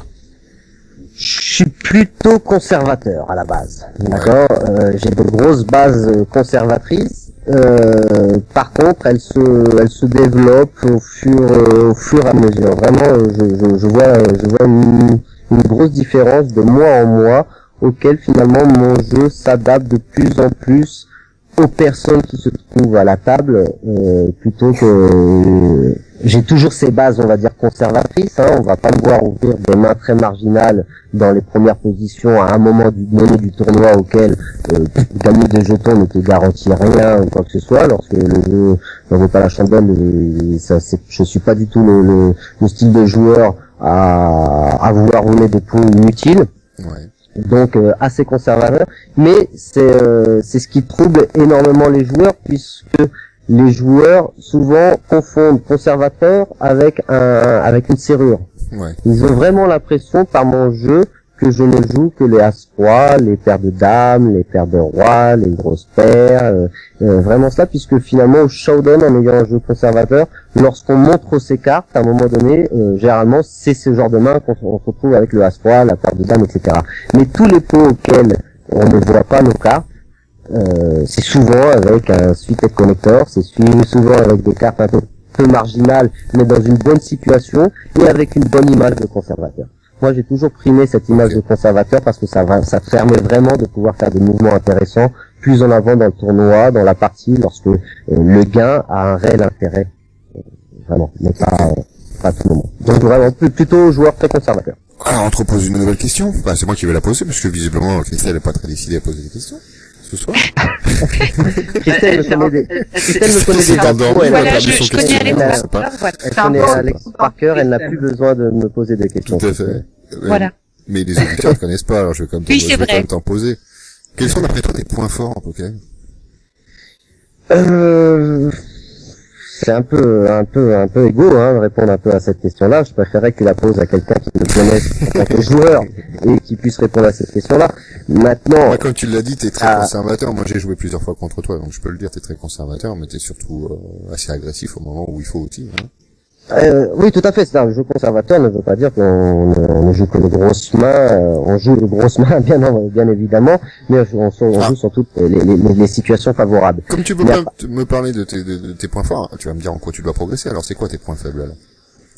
Alors justement, le point faible, il se rejoint à ce jeu un peu conservateur, auquel il faudrait peut-être que j'ouvre plus ma défense.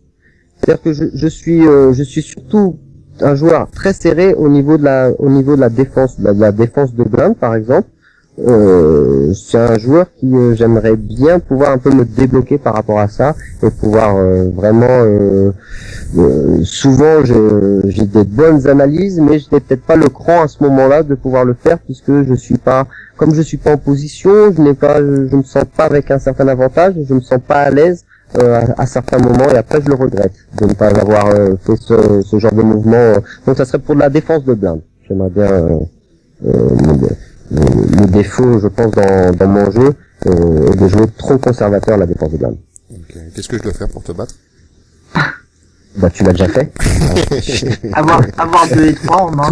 Toi, n'importe qui l'avait déjà fait de m'avoir battu, donc il n'y a pas grand chose à faire à part jouer un jeu correct, tout simplement, et utiliser justement ces informations. Vous savez qu'un joueur en face ne défend pas trop, il faut peut-être m'attaquer un peu plus souvent.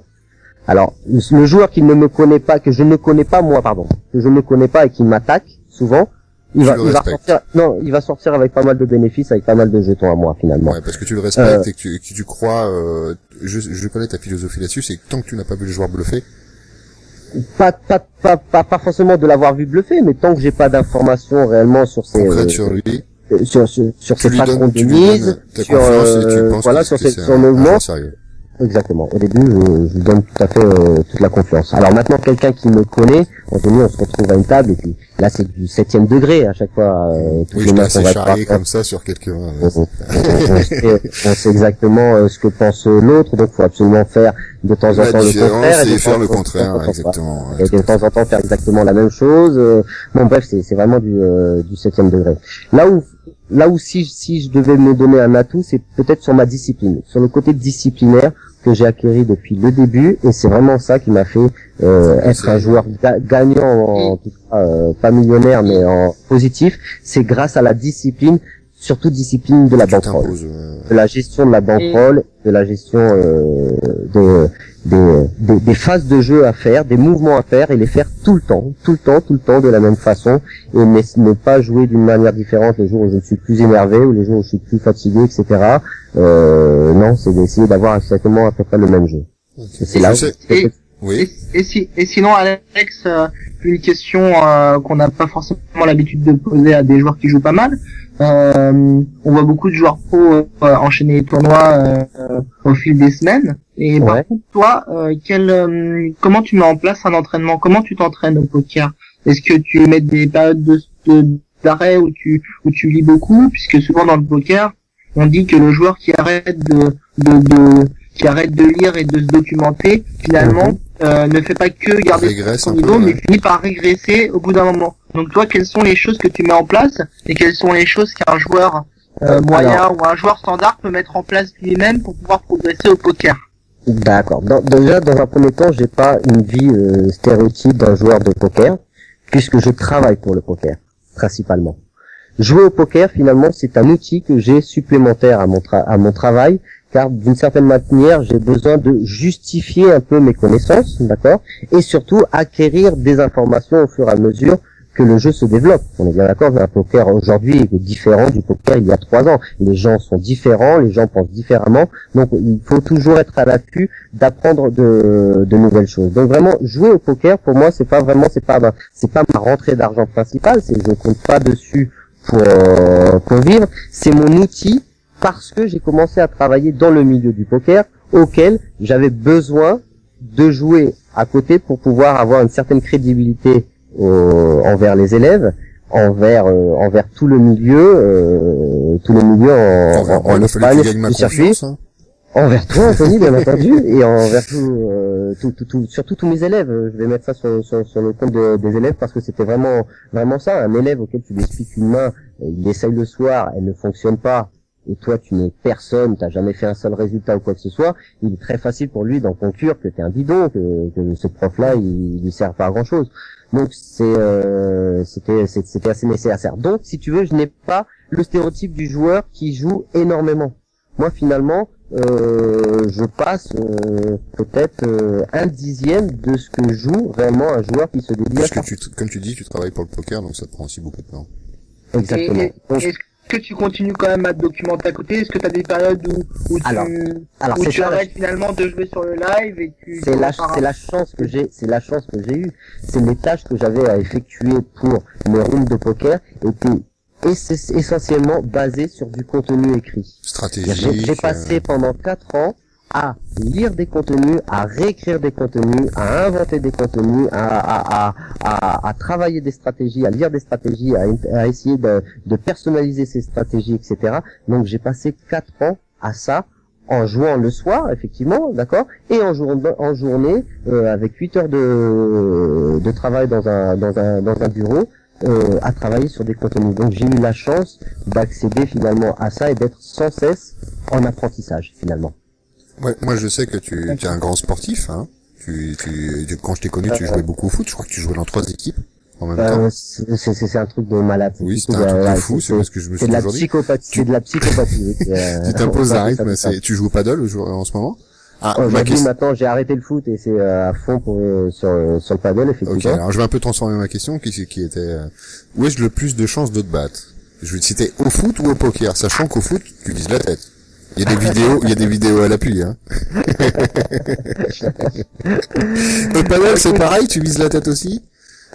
Étant donné que le foot, il n'y a pas de facteur chance, hein, j'ai 30 ans de foot, t'as peut-être 2 ans de foot dans ta vie, donc là, il y a pas de secret. Là, hein, on fera 10 matchs de 1 contre 1 et j'ai peur à croire que t'arriveras à battre. Au poker, il n'y a pas de problème. Hein. 30 ans de foot et en plus il est espagnol, alors ça arrange pas les choses. Hein. J'aimerais bien poser la prochaine, moi. Vas-y, Alors, impose-toi, Christelle, je l'écoute un peu. Parce qu'elle me plaît bien, oui, elle me plaît bien cette question. Qui aimerais-tu affronter? Oui, non, si tu parles en même temps, je peux pas la poser. Qui aimerais-tu affronter si tu avais le choix? Alors ça, on m'a posé ça, on m'a posé une question similaire l'autre jour en me disant, ouais, t'aimerais bien jouer avec Negreanu? Et ma réponse était si je peux jouer à côté de lui en étant à 50-50 sur ses jetons, bien évidemment, jouer contre lui, ça serait un peu ridicule de dire oui, j'aimerais bien jouer contre un mec qui a un niveau extraordinaire. Donc le problème du poker, c'est que de dire tu aimerais bien jouer avec lui, c'est pas un match de foot. Un match de foot, le gagner, le perdre, tu perds pas ton pantalon, tu perds pas de l'argent. Donc si demain on me dit qu'avec qui tu aimerais jouer au foot, je te dis Zinedine Zidane tout de suite. D'accord, parce que jouer sur un terrain, ça me fait énormément plaisir de pouvoir jouer avec Zinedine, en sachant qu'il va me mettre 58 petits points en l'espace de 30 secondes, en me ridiculisant tout ce que tu veux, ça va pas m'affecter d'une autre manière que le bon moment et l'expérience que je vais passer avec lui. Un joueur de poker, il m'est difficile de dire j'aimerais bien, c'est le jour où je suis à une table finale d'un super grand tournoi, j'aimerais bien en avoir aucun de tout ce que j'adore. Il y a une question sur le chat de Spion. Et est-ce que mais si ta question a rejoint avec quel est un de tes joueurs préférés que tu aimerais partager autour d'une table, là ma réponse elle est claire, c'est du Negreanu, c'est du Phil Ivey, ce sont mes 2 joueurs réellement préférés au niveau américain. En tant que jeu, Elki me plaît beaucoup, Benjamin me plaît... Tu veux dire quoi en tant que jeu? Tu veux dire qu'il faut pas qu'il parle, quoi, c'est ça, Elki? Non, c'est que je le connais surtout pas non plus. Il apprend à parler, soyez gentil avec lui, et il débute le garçon. Non, chacun ses atouts, en tout cas... oui, il a d'autres atouts, ça c'est sûr. C'est pas ce qu'on lui demande, quoi. Moi, je reconnais pas Elki comme un professeur de poker qui je connais Elki comme joueur, il a tout dans sa tête et ça, il n'a pas besoin de plus, quoi. Il n'a pas besoin de montrer plus de choses aux gens, je pense pas. Okay. On a une question sur le chat de Spion qui demande si tu es marié ou si tu as un cœur à prendre. Alors, je suis marié, 3 enfants. Spion, t'as pas de chance. Je sais pas si t'es un homme ou une femme d'ailleurs, Spion. Et Dans les deux cas, je crois que pour l'anecdote, ça pose pas de problème, Alex.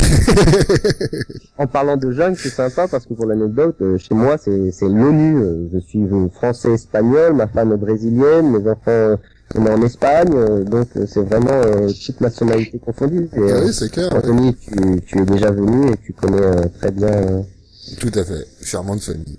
La mentalité à la maison. Superbe cuisinière, Lou. Parler.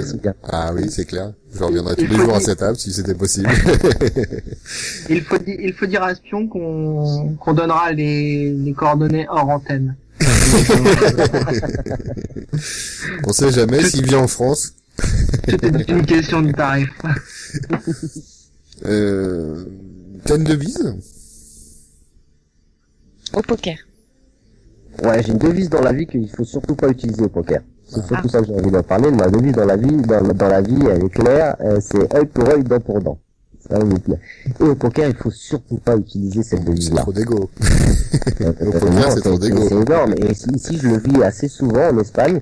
Et d'ailleurs, je connais ta devise dans la vie. Pas pour moi pour l'avoir subi, mais je te connais assez pour ça. Ouais, on a souvent parlé de l'œil pour l'œil, dent pour dent, ça a toujours été ma devise pour le jeu. Enfin, en tant que jeu entre amis, etc. Tu me fais une petite crasse, il est sûr que tu vas recevoir la même crasse multipliée par 2. C'est comme ça. Si mais tu as un petit gabarit, il faut le signaler. Et ici, je le vis ici en Espagne sur les tables de poker auxquelles les gens ont le gros défaut de se focaliser sur une personne. Ils perdent une main avec une personne et ils sont absolument focalisés pendant 3/4 d'heure sur cette personne en voulant lui récupérer des jetons à cette personne-là. Alors que c'est complètement ridicule puisqu'au poker, on joue avec 9 autres joueurs à la table et ce qu'il faudrait s'intéresser sur les jetons de tout le monde et pas sur les seuls jetons d'un seul joueur auquel, à la fin, on fait plus d'erreurs qu'autre chose. Donc ma devise dans la vie n'est surtout pas applicable au poker, ça c'est clair. Okay. On est en tilt après, de toute façon, c'est ça, hein. Je trouve moi que cette personne-là, quand elle se focalise trop vers une autre personne, et c'est là j'en rejoins un peu c'est marrant parce qu'au poker, par mon expérience sur les tables, d'avoir connu beaucoup de nationalités sur les tables de poker, je me rends compte que par rapport à une certaine région de pays, les comportements sont différents. Et pour vous donner un peu quelques exemples, si vous prenez les pays nordiques, ce sont des gens un peu froids, on est d'accord, qui ont pas trop, on va dire, ils ont pas trop le sourire sur le visage. Et lorsqu'ils sont à une table de poker, on le sent énormément à leur jeu. C'est des gens qui parlent pas, qui bougent pas trop, et quand ils bougent, ils sont vraiment agressifs, d'accord. Lorsqu'on voit les Méditerranéens, c'est des grandes gueules, on est d'accord. Ils aiment beaucoup parler, etc. Et à table de poker, c'est comme ça. C'est un bazar à une table de poker en Espagne. Tout le monde parle avec tout le monde. Et, c'est vrai. Je suis venu, j'ai été assez surpris. Même moi qui parlais pas espagnol, on me parlait. Exactement. Et ça commande tout. Et ça te commande toutes les mains. On se demande si on joue ensemble ou si on joue contre des fois. Parce qu'il y a des fois, on est en train de t'expliquer exactement comment tu aurais dû la jouer la main pour la gagner face à lui. Alors, ma prochaine question te rejoint un petit peu. C'est que tu as fait un duo avec Chef Mamie? J'ai fait un duo avec Chef Mamie. Dans ta jeunesse? Donc on va s'écouter ça? Hein? C'est parti. Si, c'est un pur plaisir et c'est que pour toi et pour nos auditeurs. Vous l'entendrez jamais ailleurs que sur French Poker Radio. Je vous l'assure. C'est Monsieur Kozaev, alias Alex Diaz Martinez. Il va me tuer quand je vais le voir, mais je sais. Mais c'est pas grave, je vais le passer quand même. Je veux des royalties. Vous allez entendre Chef Mamie avec Alex Diaz Martinez. Et oui, c'est bien lui qui chante. De retour sur PokerXY Showdown avec Alex Martinez en tant que chanteur et invité de l'émission. C'est une belle surprise, moi, Alex, non? Ah. Celle-là, ça doit faire longtemps que tu l'as pas entendu. Écoute, tu m'en as coupé le souffle. Pour ceux qui ont adoré, elle est trouvable sur YouTube. Il suffit de taper Kozaev, vous trouvez tout l'album, en fait, parce que c'est moi qui l'ai mis. Donc, le fautif, c'est Anthony. Voilà, faites-vous plaisir. Mais moi, j'ai qu'un seul groupie, j'ai qu'un seul fan. Ah non, je confirme. Non, tout le monde, tous ceux à qui j'ai fait écouter ce morceau ont adoré. Ah, écoutez, moi, j'ai du mal, j'ai vraiment du mal. Amoureuse de toi, depuis ce soir, qui te découvre, qui dit que c'est une belle exclue, donc, voilà. Non. C'est très gentil, Ray, très bon aussi pour Ray, donc, voilà, Ray, qui est le cofondateur de French Poker Radio, donc, voilà. Non, ça a plu à tout le monde, y a pas de problème. Ok, c'est cool, merci Cheb.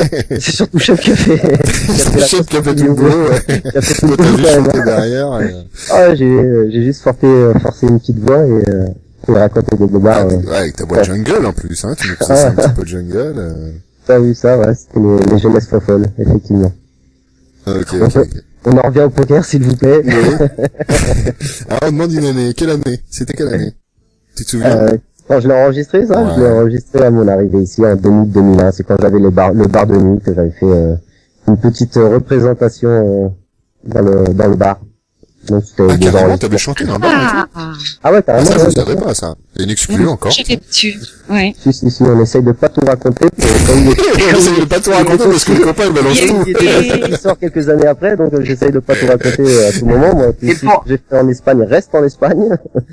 Ouais. Et pour les fans de Cheb Mami et d'Alex, le boss me fait signe que le morceau, si on les file, il le mettra dans la programmation musicale en journée. Évidemment, Voilà, évidemment. donc évidemment. t'apparaîtra dans la programmation Ça musicale fait en partie de la journée programmation. de French Poker Radio. Voilà, ça y est, c'est ton heure de gloire. Merci beaucoup. N'oublie pas que je suis ton manager. On reprend un peu poker, peut-être? Allons-y. Hein? Allons-y, allons-y. Ou pas, on sait tous, Ah non, nous on te connaît parce qu'on t'a vu, puis les gens qui veulent te découvrir peuvent aller te voir sur Facebook, hein, sur ton Facebook, sans problème, tu les acceptes sans problème, de toute façon. Ah oui, sans aucun problème. Mon Facebook, il est Il est ouvert à aussi, tous. il est C'est aussi open un bar peu comme toi, perso, en mais fait. bien entendu, je mets des choses personnelles qui me dérangent pas de mettre personnel. Mais il est personnel, professionnel, donc vous pouvez y accéder sans aucun problème. On peut dire l'adresse, Anthony? Ah oui, sans problème, ouais. Oui. Je vais la mettre dans le chat en même temps. Vas-y. Alexandre voilà. Martinez dièse, Alexandre espace Martinez espace dièse, D-I-E-Z, et tous les jours j'accepte toutes les nouvelles Tête. têtes. Ok. Et alors, nous on te connaît, donc c'est sur ça que je voulais enchaîner, c'est que nous on te connaît, hein, Mhm. on t'a déjà vu. D'où te Oui, vient tu cette beauté naturelle et cette bogossitude? Ça sent le, Non, parce que j'ai oublié de préciser que la t'étais le sosie. bogossitude, ça me dit quelque chose. La bogossitude, ça me dit quelque chose. Ça sentirait pas le Mika dans le coin, ça? Ouais, si, un petit peu. Mais, un peu, parce que nous, donc- on sait que tu es le sosie officiel de Richard Gere. Oui, tout à fait. En plus petit, mais Alors là, aussi officiel. tous les deux vous partez en vrille, alors. Ça y est, c'est parti la fiesta, hein. C'est la fin de l'émission, on part en fiesta direct. Mais vous êtes fans jusqu'au bout, là, tous les deux. Faut que vous arrêtez tout complètement. non, vous avez un réel problème. Faut pas confondre. Et Il y a d'ailleurs, faut pas Anthony- confondre perruque blanche, cheveux blancs avec immédiatement Richard Gere. Ah bah d'ailleurs Anthony m'a dit que tu lui as refusé un autographe en tant que sosie officiel de Richard Gere et il était pas très déçu, il s'en est pas remis. Voilà. Ah, mais je pleure, moi, tous les soirs. Dans la photo, en plus, ton signé. Alors, dis-moi, Alex, si je te dis, ne fume pas, ne bois pas, fais du sport et tu deviendras un beau gosse. Est-ce que ça te dit quelque chose? Alors le truc de vivre en Espagne fait que je perds énormément de choses. Je crois pas, parce que c'est moi qui lui ai fait découvrir, Lorenzo. Alors attendez, voilà. S'il vous plaît. Mais là, tu viens de toucher sur un sujet que c'est effectivement Anthony qui m'avait fait découvrir ce phénomène français. J'ai connu Michael. C'est pas qu'il est je sais français. pas. Vendetta, c'est ça, Michael Vendetta? Exactement. Et C'est voilà. toujours ton Mais modèle, bon, d'ailleurs, je crois. apparemment, on l'a vu 3-4 fois, il s'est fait vanner 4 fois, et là, il n'y a plus de nouvelles de cette personne-là, à mon avis. Ah non, je crois pas. Si, alors pour donner des news, il a lancé sa marque de vêtements. Voilà, On s'en qui fout. s'appelle Je Michael sais pas de Vendetta. Michael Vendetta. On s'en fout, mais... Michael voilà, Vendetta, on s'en c'est- fout. Ouais, c'est cool parce que tout d'un coup, C'était on juste allait pour savoir, en revenir fait. sur le poker et vous êtes parti en vrille sur Richard Gere, C'est parce que c'est la fin de Vendetta, l'émission, on et- se lâche un peu, c'est pour ça, puis les auditeurs, ça leur plaît certainement de savoir que Michael Vendetta est ton modèle de vie. Ah oui, complètement. Donc c'était le petit espace van. On avait Voilà. besoin après. On a besoin de te vanner un petit peu, voilà, c'est clair. Voilà, là, c'est réussi. Tu veux nous parler un petit peu des cours de poker, en quoi ça consiste un petit peu, comment on peut te rejoindre sur les cours, tout ça? Bah, sur la partie Le contenu, rejoindre les peut-être cours, je pense que tu es mieux placé pour en parler car tu gères toi-même cette magnifique page de Poker XY.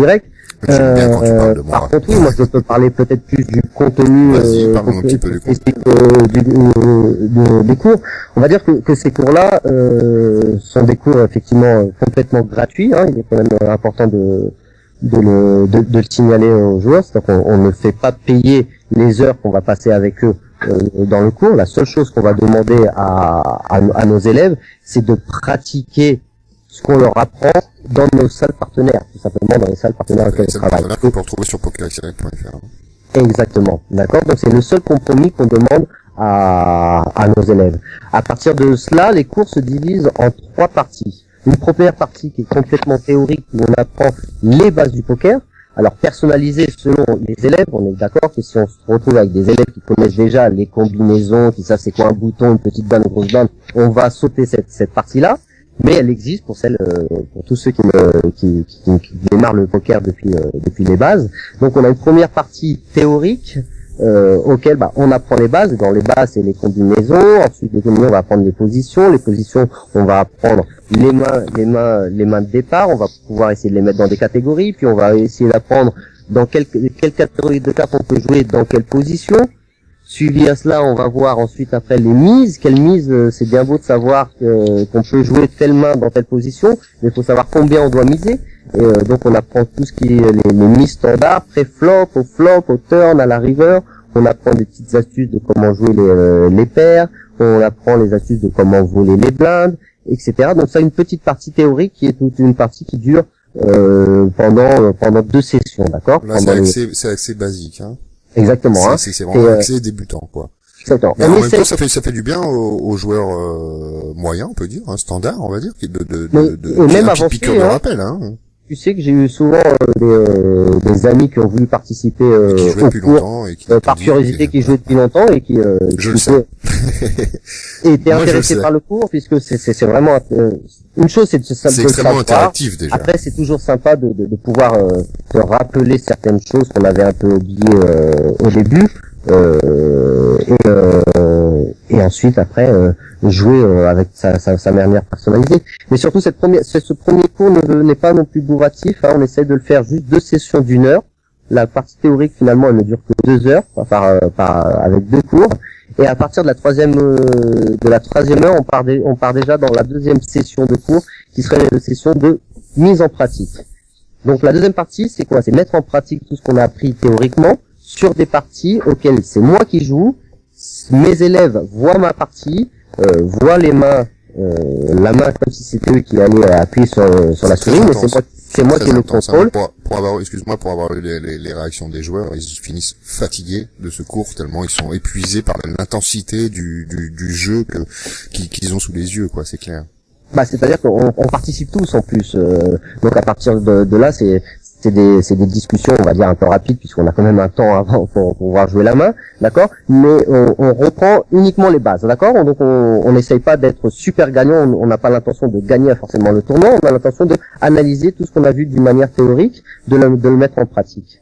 Et ça va durer pareil 2 sessions, voire peut-être 3 sessions, un peu selon un peu la capacité de compréhension des élèves, pour pouvoir partir à une troisième section d'apprentissage, qui est la mise en pratique par l'élève. C'est-à-dire que l'élève aura appris la partie théorique, il aura vu cette partie théorique en pratique sur mes parties. Cette fois-ci, là, ce qu'on fera, c'est de mettre en image la partie des élèves. Ça fait entre un cours et un autre cours, on va donner quelques travaux à effectuer. Les élèves vont jouer les parties, ces parties seront gardées sur leur disque dur, et lors d'un prochain cours, ce qu'on va faire, c'est tout simplement analyser les mains des élèves, les uns après les autres, et pouvoir commenter tous ensemble. Et là, c'est là où vraiment l'apprentissage se développe complètement, parce que là, on rentre vraiment dans des discussions bien concrètes, dans des phases de jeu concrètes qui leur arrivent à eux-mêmes. Donc, pour le moment, en tout cas, les élèves sont très intéressés. Alors, ça fait 3 ans qu'ils sont intéressés, parce que ça fait quand même 3 ans qu'on fait ça ensemble. On l'a fait. C'est vrai, mais ça passe tellement. Poker où on travaillait ensemble tous les deux. C'est vrai. On a fait gagner beaucoup d'argent. On peut le dire. On a fait gagner $25,000 à une joueuse espagnole, hein, qui est reconnue maintenant. Oui, elle a gagné plus que ça. C'est sur un tournoi. Ça, c'est sur un tournoi, oui, évidemment. Sur un tournoi, elle a fait une. Elle a fini 2e, je crois, non? Voilà. Ouais, elle avait fini 2e sur Casta. Donc elle, on va dire que c'est l'élève qui a fait peut-être la perf la plus grosse, etc. Mais c'est vrai que beaucoup de joueurs finissent par se mettre peu d'argent de côté grâce au poker. Donc c'est pas forcément grâce à nous, hein, puisque vraiment nous ce qu'on donne finalement c'est l'outil. Ensuite, le jeu, il est fait dans la discipline du joueur. C'est bien beau d'avoir compris le cours, c'est bien beau d'y croire. Maintenant, ensuite, c'est de l'appliquer et de l'appliquer. Et vraiment, je vois que 100% de ceux qui l'ont appliqué au pied à la lettre, aujourd'hui, ils sont ravis. Alors, bien évidemment, leur jeu a changé. Ils ne jouent pas comme on apprend dans le cours numéro 1, le cours numéro 2.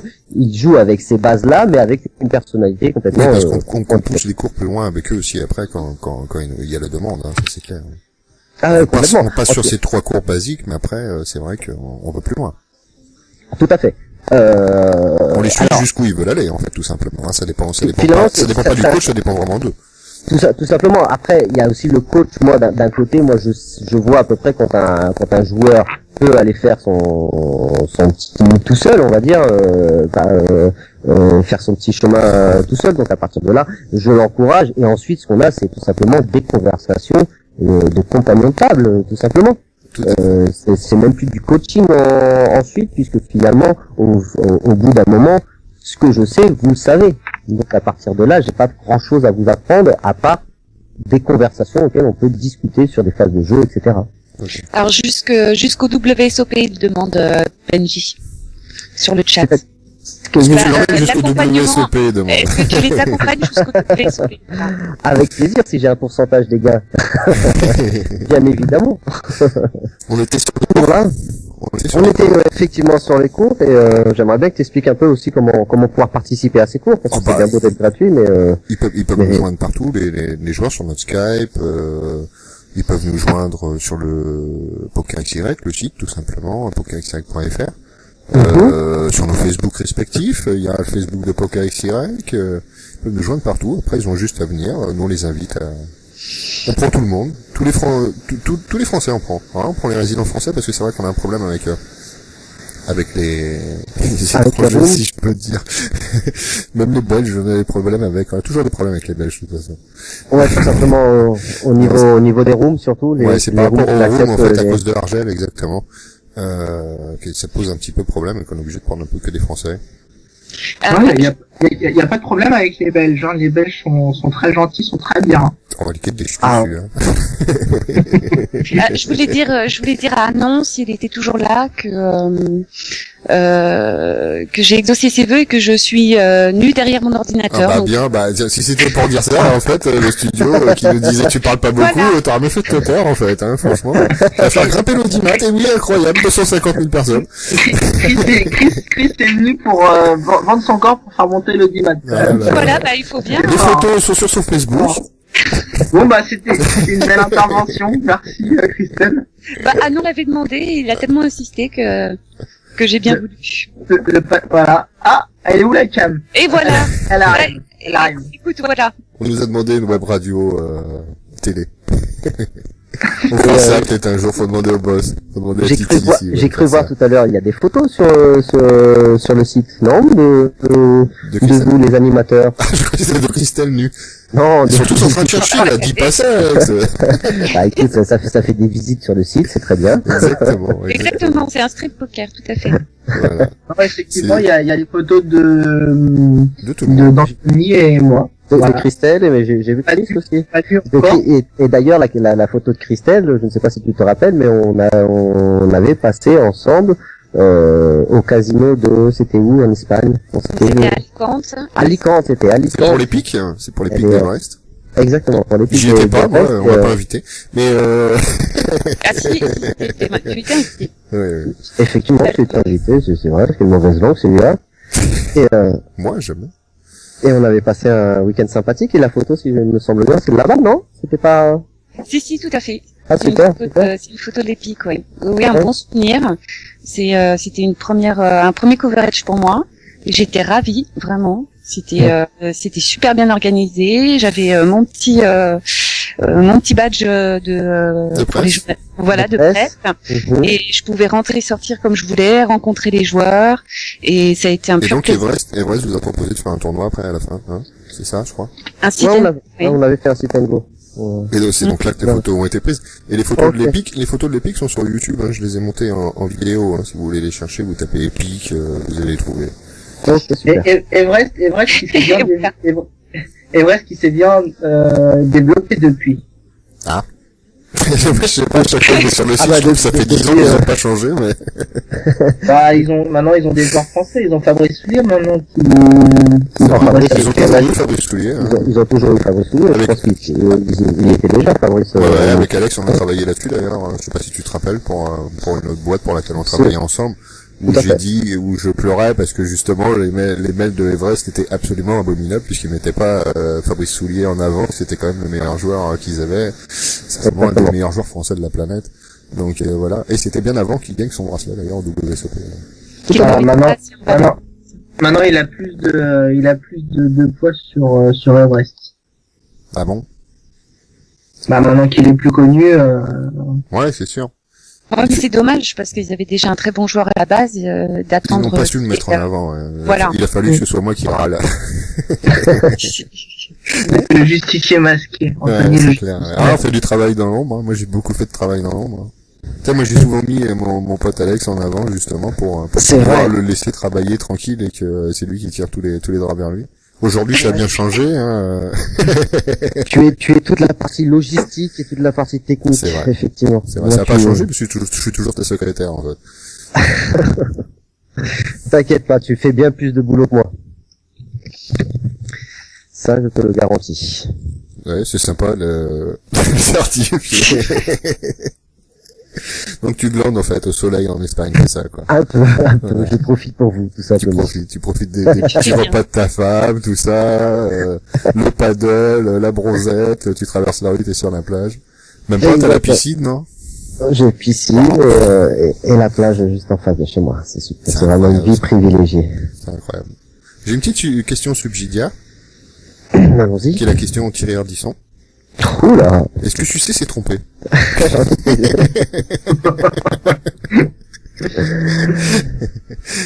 Qu'est-ce que j'en ai rien à foutre de ta question, dis donc. Tu veux pas et on posera la même question derrière à Christelle quand même. Oui, mais en off.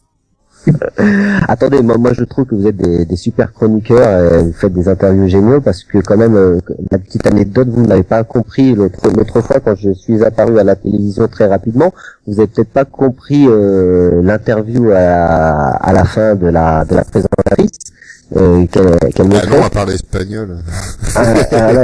Donc pour la petite anecdote, elle n'a pas eu une autre question à me poser que la première chose qu'elle me pose, c'est de me demander quelle note vous mettriez pour ce système que vous venez de C'est dur à répondre à ça. Hein. Ah bah tu viens de te faire péter le premier avec Bernard. C'est quoi ta question quand même? Donc vos questions sont vraiment bien plus pertinentes et bien plus sympas. Ah bah merci, c'est gentil. On te réinvitera de toute façon puisqu'on n'a pas eu le temps de tout dire. Et je crois qu'on nous a fait pas mal de demandes là-dessus justement sur le chat que tu reviennes. Donc voilà, il y a oui. Tu sais que la porte est ouverte de toute façon. Il y a un bis, il faut qu'il voilà. Une deuxième émission, c'est obligé. Avec plaisir. On fera un spécial Alex Martinez pour ceux qui n'ont pas eu le temps de te découvrir ou. On va éviter. On passera que ta musique. D'ailleurs, le studio nous a demandé de repasser ta chanson. Voilà, puis à gagner des photos dédicacées. Voilà, Richard Gere. Voilà. Sosie officiel. Sosie officiel. En plus, c'est bien parce que même... Richard Forever aussi, vous tatouez? Ouais, Love Forever, voilà. On va clôturer là-dessus. Qu'est-ce que vous avez des petits trucs à dire, les enfants, peut-être? Non, moi, à part que j'ai passé vraiment un très bon moment et c'est avec plaisir que je reviendrai discuter avec vous, mes compagnons, et aussi parler avec les éditeurs, pouvoir faire un peu des choses un peu interactives avec eux. Ça serait sympa, non? Bien sûr, évidemment. Mettre en place des petits jeux, mettre en place... C'est clair. Il y aura des livres à gagner, d'après ce que tu nous as dit. Ah, je vais faire. Faut faire en sorte.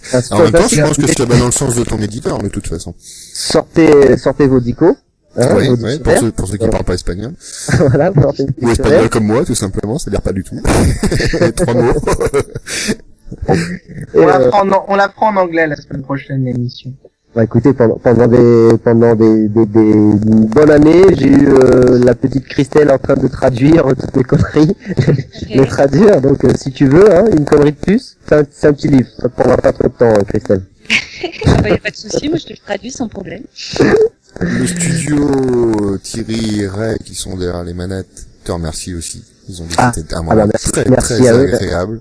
Merci Très, de m'avoir très accueilli. Vraiment, ce fut un grand plaisir et c'est vraiment avec plaisir que je reviendrai quand vous le voulez.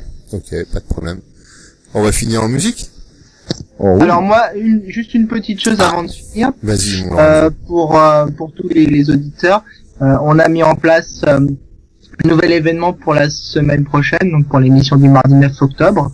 Donc n'hésitez pas à venir vous inscrire sur la page et surtout si vous avez des questions, à venir les poser. Tu Et peux on y rappeler la page peut-être, la page Facebook. alors on y répondra dès la semaine prochaine. Donc la page Facebook, c'est French Poker Radio, Poker XY Showdown. Donc Showdown, SHOWDOWN. Voilà. French Poker Radio, Poker XY Showdown. Voilà à tous. Ok, très bien. Ok. Donc, à la demande, on va envoyer un titre d'Alex Martinez, mais on va pas envoyer le même, puisqu'il a pas fait qu'un titre, ce garçon. Oh non, non, arrête. Bah si, c'est la spéciale Alex ou pas? C'est quoi, Demain, t'as 10 000 personnes sur ton Facebook. C'est la promotion d'un disque qui n'existe pas. En plus. Des enregistrements personnels. S'il te plaît. Mais t'as sorti quoi, des cassettes VHS et des vieilles cassettes, là? Ouais, bah, j'ai tout sorti, moi, fallait pas me les donner. Ah, moi, là, je suis déçu. Je vois que cette émission-là, elle part finalement en Francis Cabrel, au lieu de parler poker. Moi, je préférais parler de l'enregistrement tardif. Moi, j'ai des choses à dire, moi, sur l'enregistrement tardif. C'est trop tard maintenant, 23h34, on peut plus en parler. J'avais fait toute une analyse pendant un an de cette, vous m'avez pas fait participer. T'aimes le poker, t'aimes le show, monte le son tous les mardis à 21h avec Poker XY Showdown sur French Poker Radio. La meilleure des web radios. French Poker Radio. First Radio Poker.